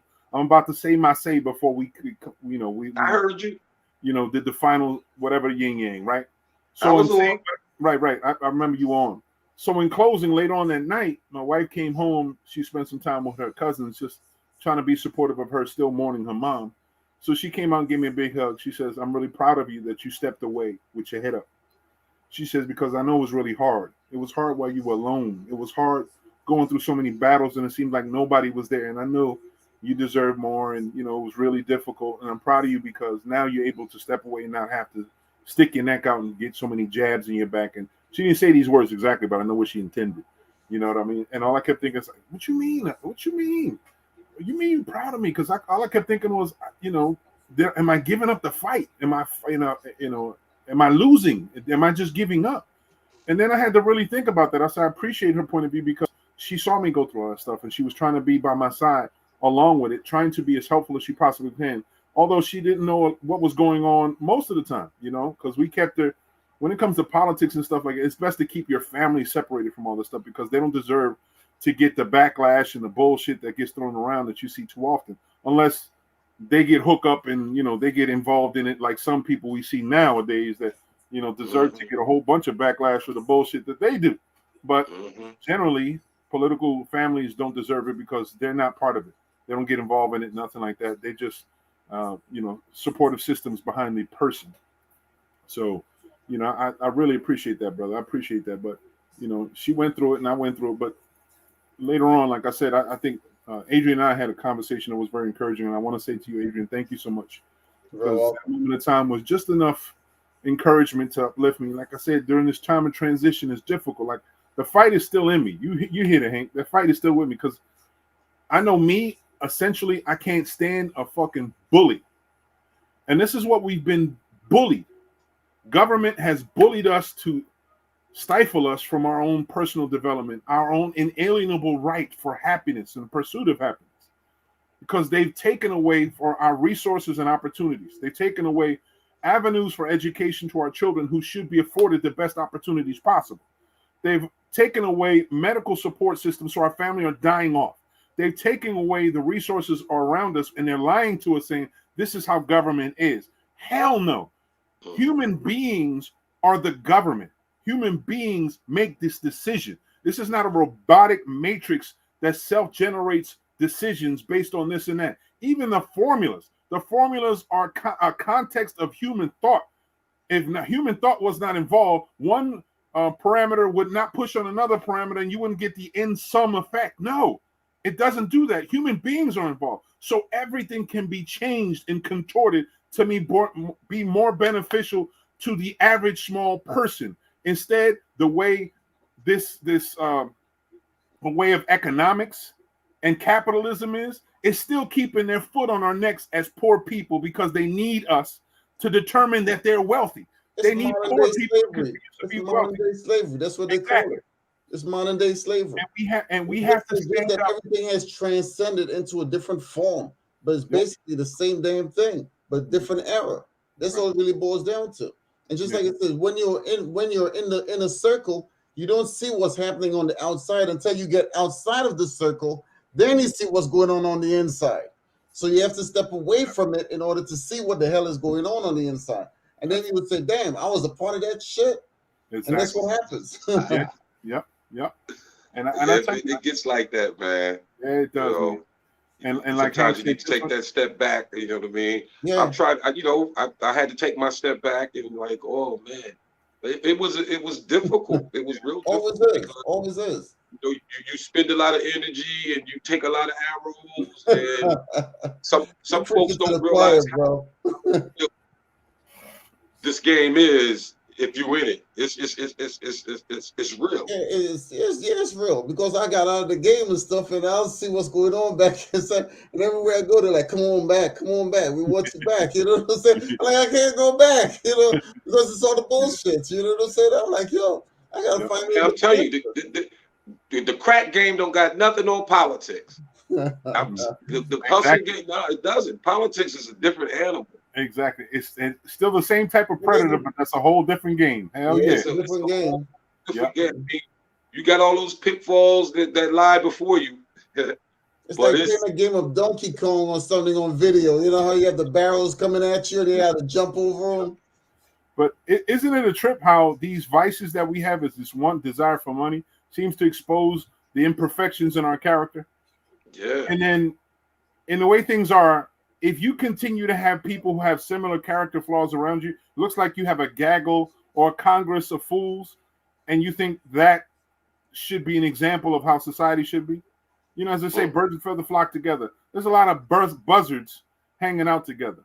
And we're trying to be told that these is the quality eagles that we deserve. The quality ravens flying above everything. Nah, they're buzzards. They're still feeding off others. They're depending on blood, on dead carcasses. They're buzzards. They ain't nothing but vultures. I'm not going to look at a vulture and say how beautiful the wings. I'm sorry. The creature, yes, but the culture, hell no. A buzzard is not a hummingbird, huh? Exactly. By any other name is still the same. A perfect person, a perfect man. I talk about some of the stuff that I bring up and the issues based off of my knowledge and my education and my understanding of the things that I'm reading. I'm trying to understand and articulate it back out the best way I can. When a lot of times just take it as like, you know what I mean? Oh, well, why would you say this? You must think no. I might have done that before. I may have been a part of that before. I may have, but I'm just being honest in what it is that's happening and how I view the situation and circumstances in society and how we do things. I'm not saying it from a position of better or most of the things is, Hank, how come you don't have anything? Yeah, I know that feeling. You talk about all of these things, but you have nothing. Right. No, you have a lot. I mean, you have the power. Financially, materialistic, and all the things that where people show value of success of what life is to them. Mm-hmm. And I guess in this American way and this capitalistic culture of what success is. And right. and yes, I do believe that I should be in different places, better spaces and opportunities and things. First of all, let me push back on you, Hank. Hank, you know, think about it. Once in those places and had opportunity to be in those places and tried to walk the way that I thought that and do the things that I thought that you should do. And I've learned a lot of valuable lessons that where I was naive. Right. You know, I was brought in from the old school, you know what I mean? Hard work, what you put into it, what you're gonna get out of it, you know. Mm-hmm. No one's gonna give you nothing. You have to be on time, no one cares if you whatever it is, late, no excuses, and those types of things. And then when I got to a lot of these places and situations and things, nothing really was working like that. No one really was, in order they was getting promoted or getting where they was getting, it wasn't about the work or the effort or what they knew or the product that they put on the table, their experience, their skills, none of that type of stuff mattered. You know what I mean? It just, none of those things were important. Right. And I was like, wow, they got people getting whatever it is and they don't have to know nothing or whatever it is. And you know, I'm not used to that. So when I get a chance to get to where I'm doing is, I do what I know, what I've learned and know how to do. I shine. Mm-hmm. I'm doing my best. I'm trying to figure out my job and be 100% at my job and put in, because I figure if I do a great job at what I'm doing, I'll reap the rewards of my work and my effort that I put in. Right. And what I found was when I started doing that here, people didn't like that. Because a lot of people in the culture was the get over culture. The less you do, and we're going to skate and get over and get paid whatever I'm going to get without really doing anything. And I had a problem with that when it comes to certain jobs and certain responsibilities. So if you're a trash person and you do trash, fine. You can like escape with that mentality and that attitude. If you're in the health department, or if you're in the recreation department, or if you're in a lot of these other departments where people's livelihoods and different things depend on the quality of the services that comes from those particular departments. And you got people in those departments that are trying to get over and not do hold due to responsibility or have no clue about the responsibility, then who's hurting that situation? The people who you're supposed to be providing services for, that you're now not providing good services or any services at all, where you could be helpful and beneficial in your job and your responsibility, which now is not providing nothing, and you're taking away just for you to have a job and a pension. Right. Okay. Once again, you've said a mouthful. There's no doubt about that, Hank. There's no doubt about that. You said a mouthful, brother. You know what I'm saying? And I meant that in a good way. All right. So I'm not trying to be facetious or anything of the sort. Okay. The thing about it is, like it says, we're all familiar with the hookup. We're all familiar with the working hard. We come from the old school, and trust me, I came from the old school. You know what I'm saying? I even still rocking the old school music and some of the stuff that they have from back in the old school and the good old days. You know what I'm saying? But the thing about it is also, if you get your mind right, you get your game tight. And that's what it's all about. Getting that mind right. That's where everything starts. Everything materializes. You got to think about it first before you actually materialize it. And that's what it's all about. Mm-hmm. So you got to get your mind right. And that's how we actually get the game tight. Mm-hmm. One man is not an island unto himself, but a continent. We just can't do it by ourselves. We need each other. There's no doubt, and that's the only way we can prop each other up. Yep. So that's my taking on it. And Mo mentioned earlier, about the space that he was in. We've all been in that space before. I've been in that space before. I'm like, whoa, how did I get here? And the first thing you have to do is to try to get your mind right again, to get your game tight, to get back on course, because we all lose track every now and then. Mm-hmm. It's inevitable. It happens. We're human beings. And that's what it's about. Each one reach one, and that's what it's about. We're not onto it by ourselves. We can network with each other. I've mentioned that to you, and I've mentioned that to Mo also. How by networking, your network, and I've always preached this, is your net worth. If he has 4,000 people, on his Facebook, you have 2,000, and I have one, that's good. There's 7,000 people that we could actually reach and actually spread the word. You see what I'm saying? And that's what it's all about. Connections and reconnection. Go ahead, Mo. I was just going to say, Hank mentioned something that I want to consider and say this. Consider that. We were talking about the mentality of the general population. We come from a different mindset, ethical, moral mindset. We were brought up a certain type of way, work hard, earn good, that type of stuff. And you mentioned the mentality now. And all I keep saying is I equate the mentality of now. They're not hustlers. This is the mentality of a drug dealer. Because the mentality of a drug dealer only wants to get whatever he wants, no matter if it kills you. And what they'll do is trickle over here and there for favor, because that's what drug dealers like to have. They'll pay for attention. They'll pay for camaraderie. But as long as they're paying for also gives loyalty, they will pay for it. It's never true, but ultimately they'll do that no matter what, if you die or not. They don't care about your life. They only care about what they can get from you. That's that drug dealer mentality. In our society, we've been taught hustlers equate something wrong or something bad. It's not the case. The hustle is in you. It really depends on how much effort you put into something. That's the hustle. Whether it's going to be a good thing or bad thing. The hustler is the person. The hustle depends on what you're working on. Everyone has a little hustle in them. And that's one of the things Adrian was talking about before, how we're going to turn up on the hustle and change things around, because our perspectives are requiring us to do things a little differently to our advantages. And if you mentioned earlier how you have a reach, I have a reach, and he has a reach. Moving forward, hopefully this reach could be utilized to benefit us all, because we know what we're doing is benefiting everyone, because we're trying to inform everybody. Keep everybody informed, keep everybody abreast of things. We just have to be a better vehicle to try to get something back in return than what we have. And it's just changing the mechanism even more so. And the return is not just financial for ourselves, but it's for our community. The support systems that we know the community deserves. The educational systems that our children deserve. The safety that these children deserve. More oversight and help for the seniors. All these things that we know the return should be giving and affording us, we're not getting. This is where we turned it up.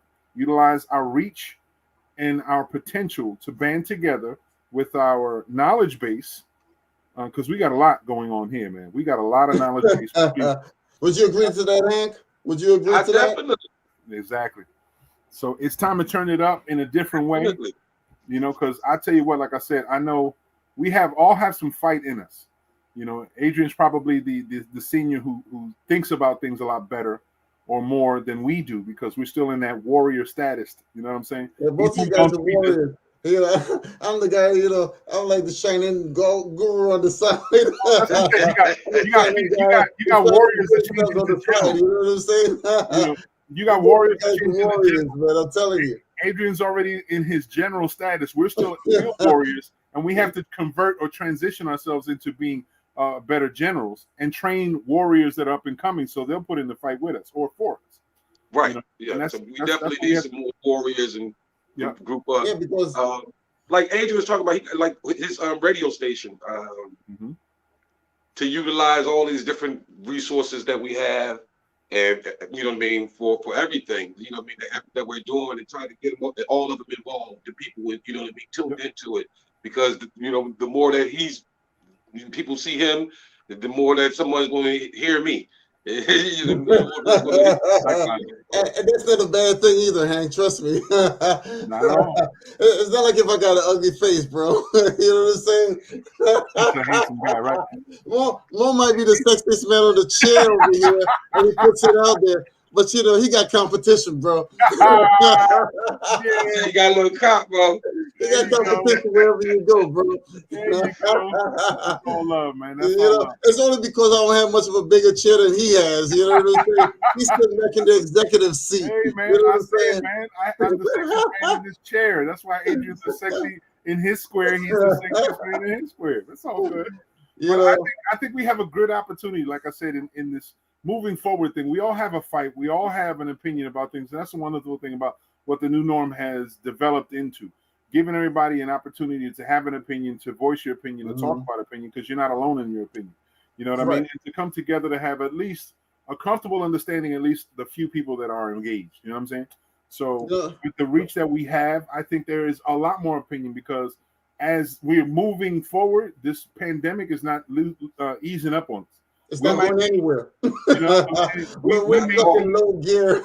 You know, we may see some more shut doors and closed up sessions. So what we're doing may be even more essential than it once was because the end result is compacted stress and cabin fever on folks, and it's really messing with people. But the important thing is this is the time and this is the place to make a difference. That's the reason why we are where we are right now. Absolutely. This is the time, this is the moment, this is the place to make a difference. Yep. And this is where we're going to start from. Yep. You know, networking. Yep. So I tell you, that's a beautiful thing. So I like the sounds of that. You know what I mean? Let me say this. I'm glad to be with you, brother Mo. So you know, I mean, we because there's other things that you know what I mean that I'm quite sure that we can do. Not you know we're doing the new norm, but there's other things that we're working on as well. I have a platform, and we can take that platform and utilize it and share some of this information and knowledge to other folks. What we do. And be compensated for that. That's how we do in the new norm. We let you come in with your platform, and we support that platform and advertise everybody within the reach that we have because that's how it is. We're all in this together. You know what I'm saying? Whatever we can do to advertise your platform, bro, we're going to do it, man, because that's what we want. We want you to prosper. We want everyone to prosper because it trickles over on us, man. It may not do it immediately financially wise. It might not come to us later on, but as long as you're doing wonderful, man, it gives us something to smile about, man. You know what I'm saying? But we'll get there. We're going to get there. I think it's due. If we turn it up on the quality wise and what we need to do and get more efficient with it, I think we're going to be better, man, because I know we sit and bullshit all the time and talk and we joke around about everything. And it's just a family gathering, basically what we have. But I think information is something that's a tool that we can hone to use it as a craft. Like, Hank, I know you've been working on multiple platforms. And you've been doing that for years, brother, and I applaud you. Remember when we gave you that the hometown hero, the hometown heroes, because it was well earned, man. Hometown Heroes was I about. thought he was going to say the key to the city. No. You know, like Ashanti or one of them. You know what I'm saying? I and we didn't have the power to give. I bet Hank could open up any doors up in this piece. I and we never had the power of the keys to the city, and if I ever had, I wouldn't have been throwing it around as often because these folks that got it ain't did shit with it. But you know, all well and good. Like I said, you're an asset, brother. You're an asset. I love that trophy, that plaque. Yeah, so it's just from the people, man. That's how it is. Where it needs from. That's the power of the people. We've been recognized by certain things, man. I'm telling you, you got it. That's nice. I had no idea that you were actually handed that prestigious award. Yeah. Congratulations. Yeah. I've never known about that. That was good. Had my grandson with me. Yeah. Cool. Yeah. You know, it's good receiving awards, man. You know what I'm saying? It makes you feel appreciated, and that's what it's about. Yep. And I think I got a few of them. And it was from the people. Yeah, exactly. So, you know what I mean? It wasn't from the, it was from the people. Right. That's right. I think next year that's another thing that we might dive back into, because I won't be associated to any elected position. Then there's no taint or no nonsense that people believe before, and that's one of the reasons why I died down, because I don't ever want an award from the people to be tainted by politics. Should never be. You know what I mean? If it's an award of appreciation, identifying someone's great deeds, let that be non-political, apolitical. Let it be all nothing but love and appreciation. And when the vehicle now is changing, I think the opportunity may arise again to do it again, because, you know, you and I, all of us have seen someone who is stellar in their actions, man, and they look for nothing in return. It's just in their nature. Mm-hmm. One of the main people I'm talking about is Adrian, being a big help to so many people, man. He never asked nothing. So, brother, let's see how the wings go. You might be afforded a plaque sooner than you think. Hopefully with a check too, right? If you look behind me, you should see a few of them. You know, I got one back over on the side from the state. I got the other one from the city of Philadelphia. You know, I've received a few of them here and there for, you know, but the thing about it is it's all fair and dandy. But, you know, like it says, you know, I go by that old saying, you know, that I've read in the Bible many times. You know, it's easier for, you know, a man to make it into the kingdom of heaven, you know, than a rich man to make it, you know, through the eye of, the camel. It's easier for a camel to go through the eye of a needle than a rich man to make it into the kingdom of heaven. And that's what I've always remembered. That's what I was trying to say. Yeah, you remembered again. I got you. I had to lean back and get comfortable in my chair in order for me to actually feel it out. Exactly. That's how the brain works sometimes, you know? Yeah, man. I hear you, brother. I hear you. Well, brothers, it's now the 12 o'clock hour, and I know, Adrian, you had asked before if we could shave it down. I don't know if you want to continue, but we'll just close it down here if you guys want some additional things to say. Hank, being that you're I guess the newest butterfly in this garden that we have, want to give you an opportunity to take a few minutes to talk about your platform, man. Talk about the things that you're doing, because I want people to I want them to be more attentive to what you're doing and the greatness that you're bestowing upon the world, man. Platform's yours, man. Go ahead. Tell us a little bit about what you're doing. Right now, just rebranding. I do have a media company called Peace and Power Media. Try to rebrand that because we don't have any local media whatsoever, radio, TV, newspaper, any of those types of things. And like Adrian said, you can't do it on your own. I started it up, but really I need support, other people, journalists. I have to get better and figure out business-wise and bringing other people in and collaborating with them and trying to build upon that. That now that I have that established and work to get it going, so I can get something out of it, and we can get something out of it. Kevin and I, actually, I'm at Kevin's house right now in the studio that we're trying to put together at his house. So maybe he might make a return, and even if he doesn't make a return, it'll be a studio at his house where I'll be able to do a lot of my stuff and really not have to move around. I can do some stuff sitting right, over here doing it in this space, and it's going to give me a chance to do that. But it's a new year. I think it's it's been rough. It's been hard. It's been rough.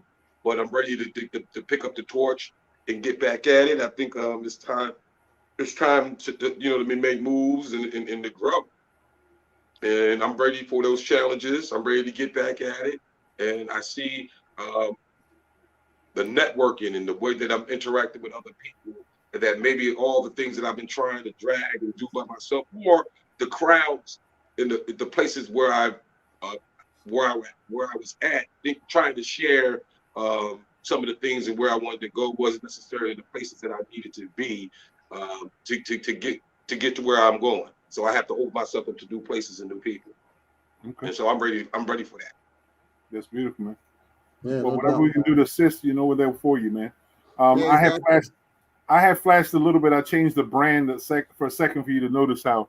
Yeah, I noticed. That's why I looked up there. So I was like, what I is that? noticed, man, like looking up in the corner there, you know. Yeah, because I want you to understand, because that's Oh, gonna I see that. that's gonna take a launch. That's the Phoenix. It's the Phoenix Media Group. That's what we are, Phoenix Media Group and Apparel. So as we launch into the new year, Nice we're gonna be logo. launching. I like that logo. Yep, it's pretty cool. cool. It's out of the rise of the ashes. We're gonna rise and shine together as a community, man. That's how we do.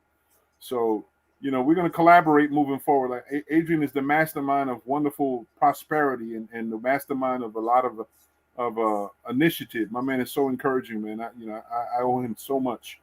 And he's part of the family no matter what. He's the granddad, the big dad, the godfather of all this stuff that's going on. So you know, something about it. I have a young lady on Facebook. She called me the big boss. She said, "Okay, big boss." You know what I'm saying? I get a kick out of that. You know, this other young lady from DL calls me, "Okay, boss. Okay, boss." You know what I'm saying? But the thing at the end of the day, like it says, you know, networking is what it's all about. Because I always preach that, you know, your network is your net worth. You know, if you want to become, you know, you see a lot of these people who are very wealthy and multi-millionaire. The only reason why you're different from them is because one, information, two, the network. That's all it really is that separates you from them. That's it. The network, you know, and the information. Information is power. And I know the deal. You know, I stumbled over information that I was buying, and they couldn't find out, like, damn, I could have got this damn thing for free. But no, I know I had to pay. You know, somebody was charging me for it. I'm like, yo, you know what I'm saying? But now I have it now. I fired them. You know what I'm saying? And that's what information is all about. It makes a big difference in your life. You know, so moving forward, like it says, Hank, you know, you got things that you got to do, and like it says, you know, you're going to come right up. You know, Mo is also, because he's making that transition, like I mentioned, you know, going from politics to private life. Big jump. That's a big jump for many people. You know, you have to try to reorganize your entire structure, family structure, and everything else. You know, and get your game tight. Once again, get your mind right, get your game tight. That's what it's about. You know, I'm no different also, because I spent forever in the casino business. You know what I'm saying? When the pandemic hit, you know, everything collapsed, and you can see the casinos asking for money now. You know, not to say that they're going to actually hire a whole lot of people back, because they only hire that money to pad their own pockets. That's what they're going to do at the end of the day. That's what they do best. You know, so you have to look up for you and your family and your loved ones, your mental health. And that's what it's all about. You know, and that's the space that I'm in right now. You know, I'm like, okay, I got to get 2022. How are we going to get off with this?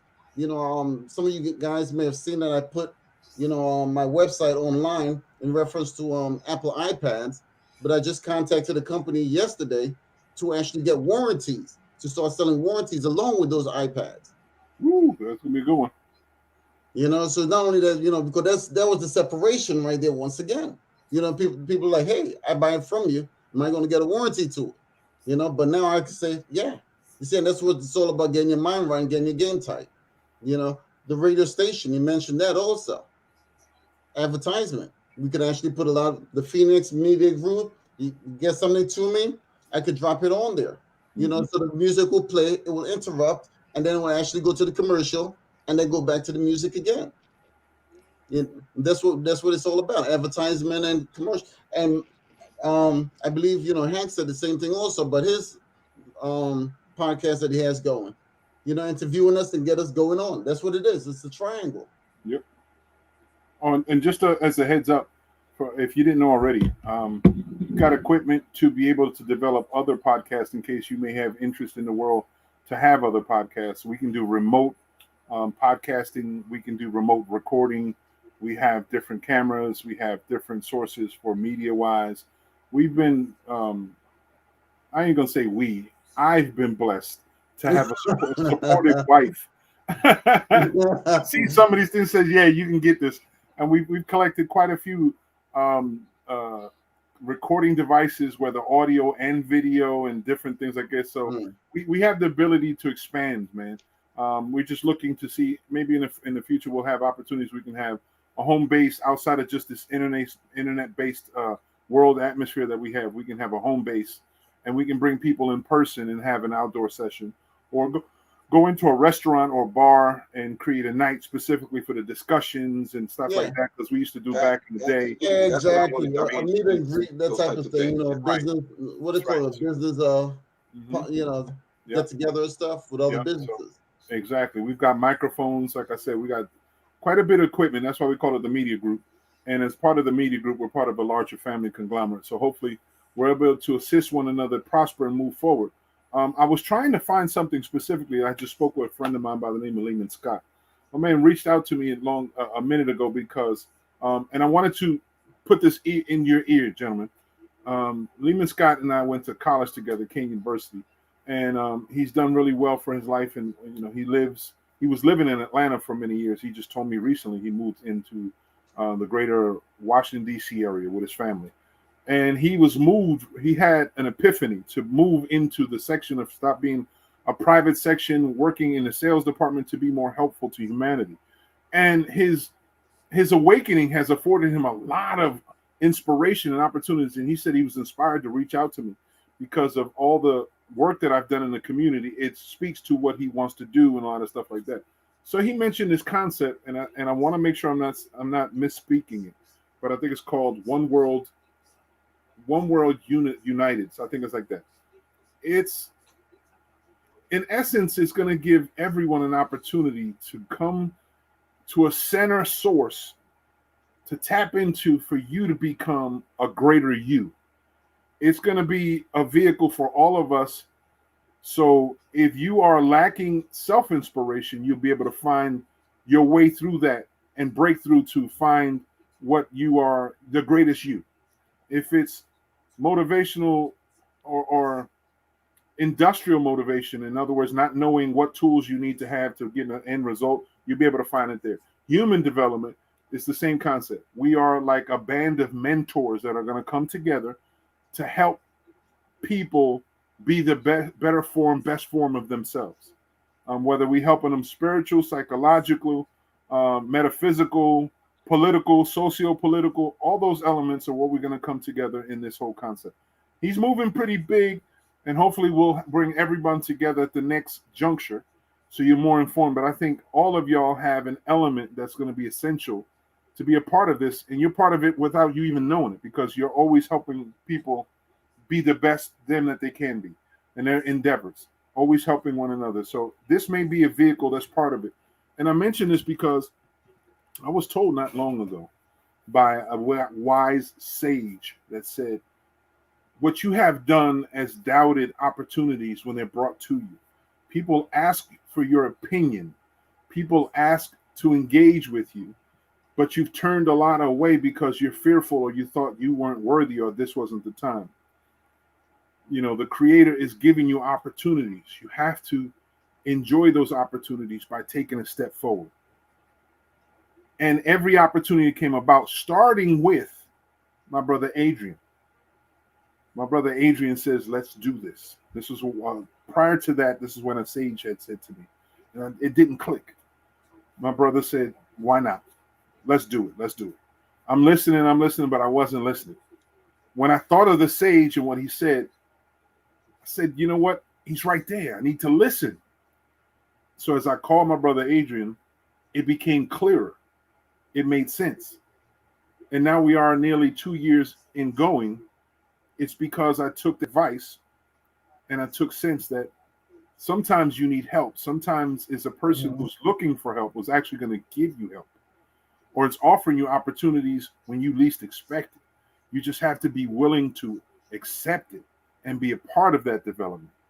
So I say this in saying that, Hank, we may be at the precipice of amazing growth, bro. Yeah, we might be at a precipice right now. Yeah. Yeah, we might be a precipice where you're going to be at so much higher levels that you've ever thought. You and I both, as well as Adrian, because wherever I go, he's going to be there. Whether he's pulling me or I'm pulling him, we're gonna be there. We're attached. But we're at that precipice, man, and I think opportunities are nothing but words for us that we're gonna speak into existence. I think we're gonna do this, man. We're gonna do it.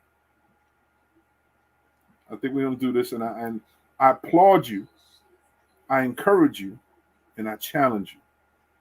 I want you to be the best you that you can be, and I want you to challenge me to be the best person I can be. And Adrian's gonna be behind me always, anyway. Yeah, I'm looking at both of you guys. I'm looking at both of you guys. You know, wherever you're slacking, trust me, I'm a vocal individual where I'm able to express myself.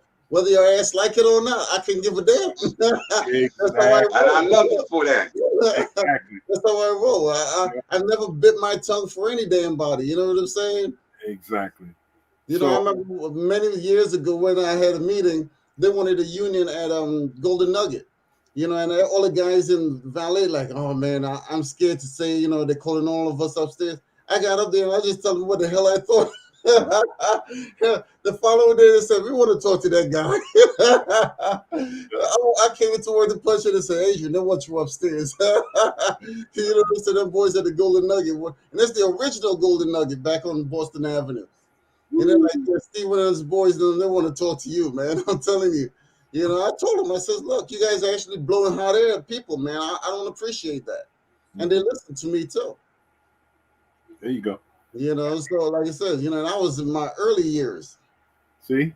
Being the godfather without even trying. You know what I'm saying? Because like I said, you know, if you put on one pants at a time, you know, you're just like me. If you can walk in water, you're just like God. You know what I'm saying? Yeah. You know, that's where I look at it. Exactly. Definitely. So, gentlemen, I'm so encouraged to believe that greatness is before us. You know, it's right in front of us. We are in touch with the Creator. We're in touch with all things that are good, as we show it amongst the people that we love. Man, we're around, always doing good with one another, always speaking highly about what it is, and never fearing and backing down from injustice. So we're going to continue to be the best that we possibly can. But again, let's challenge one another. Let's support one another. We're part of a big network. It's there. Huge network. You know what I'm saying? Because like I said, you know, I have a lot of people, you know, and that's what I pride myself on for many years is building a network. Yep. You know, and my friend, you know, in California, you know, God rest his soul, you know, he was the same way also. He's like told his daughter, like, look, you got to have yourself a network. You know, and when you need something, you tap into that network and get it done. That's what it's about. Yeah. Don't just sit there, you know, and wallow in somber. You know, a closed mouth never got fed. So you gotta get out there and make it happen. Right. So in his legacy and in respects to you, brother, let's use that essential word that's the root word of network, which is work. Let's work this bitch. The operative word. Work it. Yeah. Let's get to work. That's it, man. It's about working smarter, not harder, but let's work it. Let's get it going. Exactly. You know, like Whatever I said, we you know, can do we to have prosper. audio, we have video, we have radio stations, podcasts. Yo, we got a conglomerate right here. That's it. Let's be fearless in our actions. Let's move forward. Let's do this. All right. So as we close out, man, I appreciate the time and space that you shared with me. Hank, and always my brother Adrian, always I'm forever in your debt and appreciation, man. But Adrian, you are next up. If you'd like to say a few words to anyone, or maybe advise anybody if you're in a new endeavor you just mentioned. What's up? Talk to us. Hey, first of all, Merry Christmas to all, and to all a good night. You know what I'm saying? It's like Curtis Blow, you know what I'm saying? Merry Christmas is after 12 midnight, you know what I'm saying? Exactly, right. You know?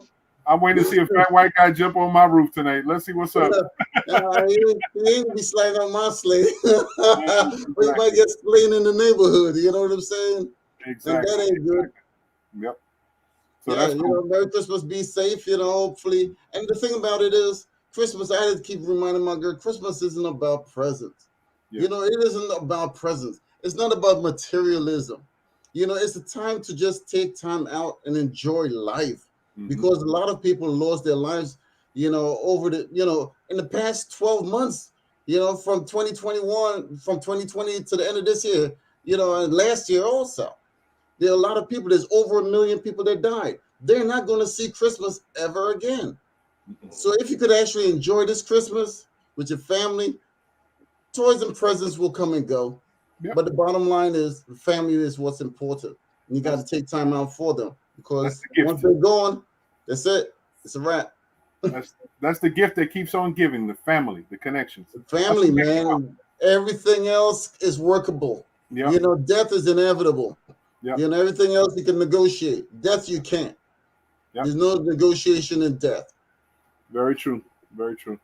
So as we're closing out for the night, and we say again, as a show and a panel of good people and brothers, we say Merry Christmas to everyone who's celebrating. And those who are not celebrating, I'm still going to wish you the most festive, most blessed, most joyous time, regardless of what the name is. You can utilize whatever you want to. It can be hot cakes and butter biscuit night. I don't care what it is, as long as it's good to you, good for you, and it's about family. That's all that matters. That's it. We are probably gonna I don't know if we have the advantages of possibly coming on next week, because next week is New Year's Eve going into New Year's Day. So I don't know if we'll be able to, because as I said before, I'm assuming the bandwidth is going to be like phone lines, incredibly congested. So we may not be able to do so. However, it doesn't mean there won't be a show available. We might do it a day before and record it and show it on that night, that type of deal. It might be something like that, but either which way, it's not the end for us, but for tonight is the end of the show. And we appreciate everyone who's come on and spent some time, those who share some words in the chat. Remember, we have a website that we always like to share with you in case you have missed some information or looking for information in the past. Welcome to come and visit our website at www.thenewnorm.club, and you can check out all the information there in archived videos that we've had in the past. In addition to, we have a cyber mall that our administrator, Adrian, the magician, makes things work and makes things wonderful in there. Has a cyber mall that has not only products but services and also history of services for people you may be interested in. Trust me, there's a lot of stuff in there that's next level shit that you need to look into if you're interested in looking into. In addition to, there's also resources like voter registration, the latest information on the vaccine, the latest information of the COVID cases and stuff like that, things that are more pertinent to you. In addition to, at the website, we also have links to the hottest, latest internet craze there is, the websites for music that Adrian has on there. If you're interested on some reggae, some old school hip hop and R&B, he has an avenue that you can travel. I'm determined to it. Click onto it and you go check it out there and take on the journey and follow Adrian as he takes you onto a musical journey that everyone deserves to have. In addition to, excuse me for interrupting you there for a second, but because the gentleman right below you wants to get in on that radio station by providing me music, which I'm still waiting for as far as the mix is concerned. But I'm not going to mention any names. Look, he tells me I was giving too much slow stuff. He said. But you know some boys down in DC too? You know what I'm saying? You know what I'm saying? Come on, man. So, as we said before, Adrian is willing to listen to you. As if you have a DJ, if you're a DJ, you have a compilation that you'd like to also show up, just hit him up and have a discussion with you. He's open for those things like that.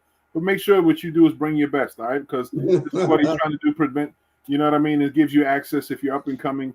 You know, this is the opportunity for you because we've always been a perpetuant for positivity and prosperity. So whatever we can do to keep moving forward, we're going to do that.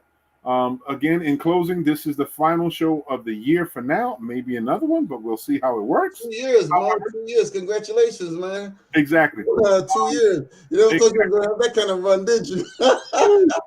2000. Right. It's the end of 2021. And what I wish upon everyone is prosperity, good health.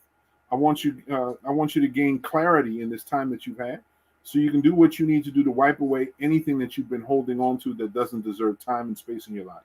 I want you to find deep inside your souls the solutions to the things that have been holding you from being prosperous.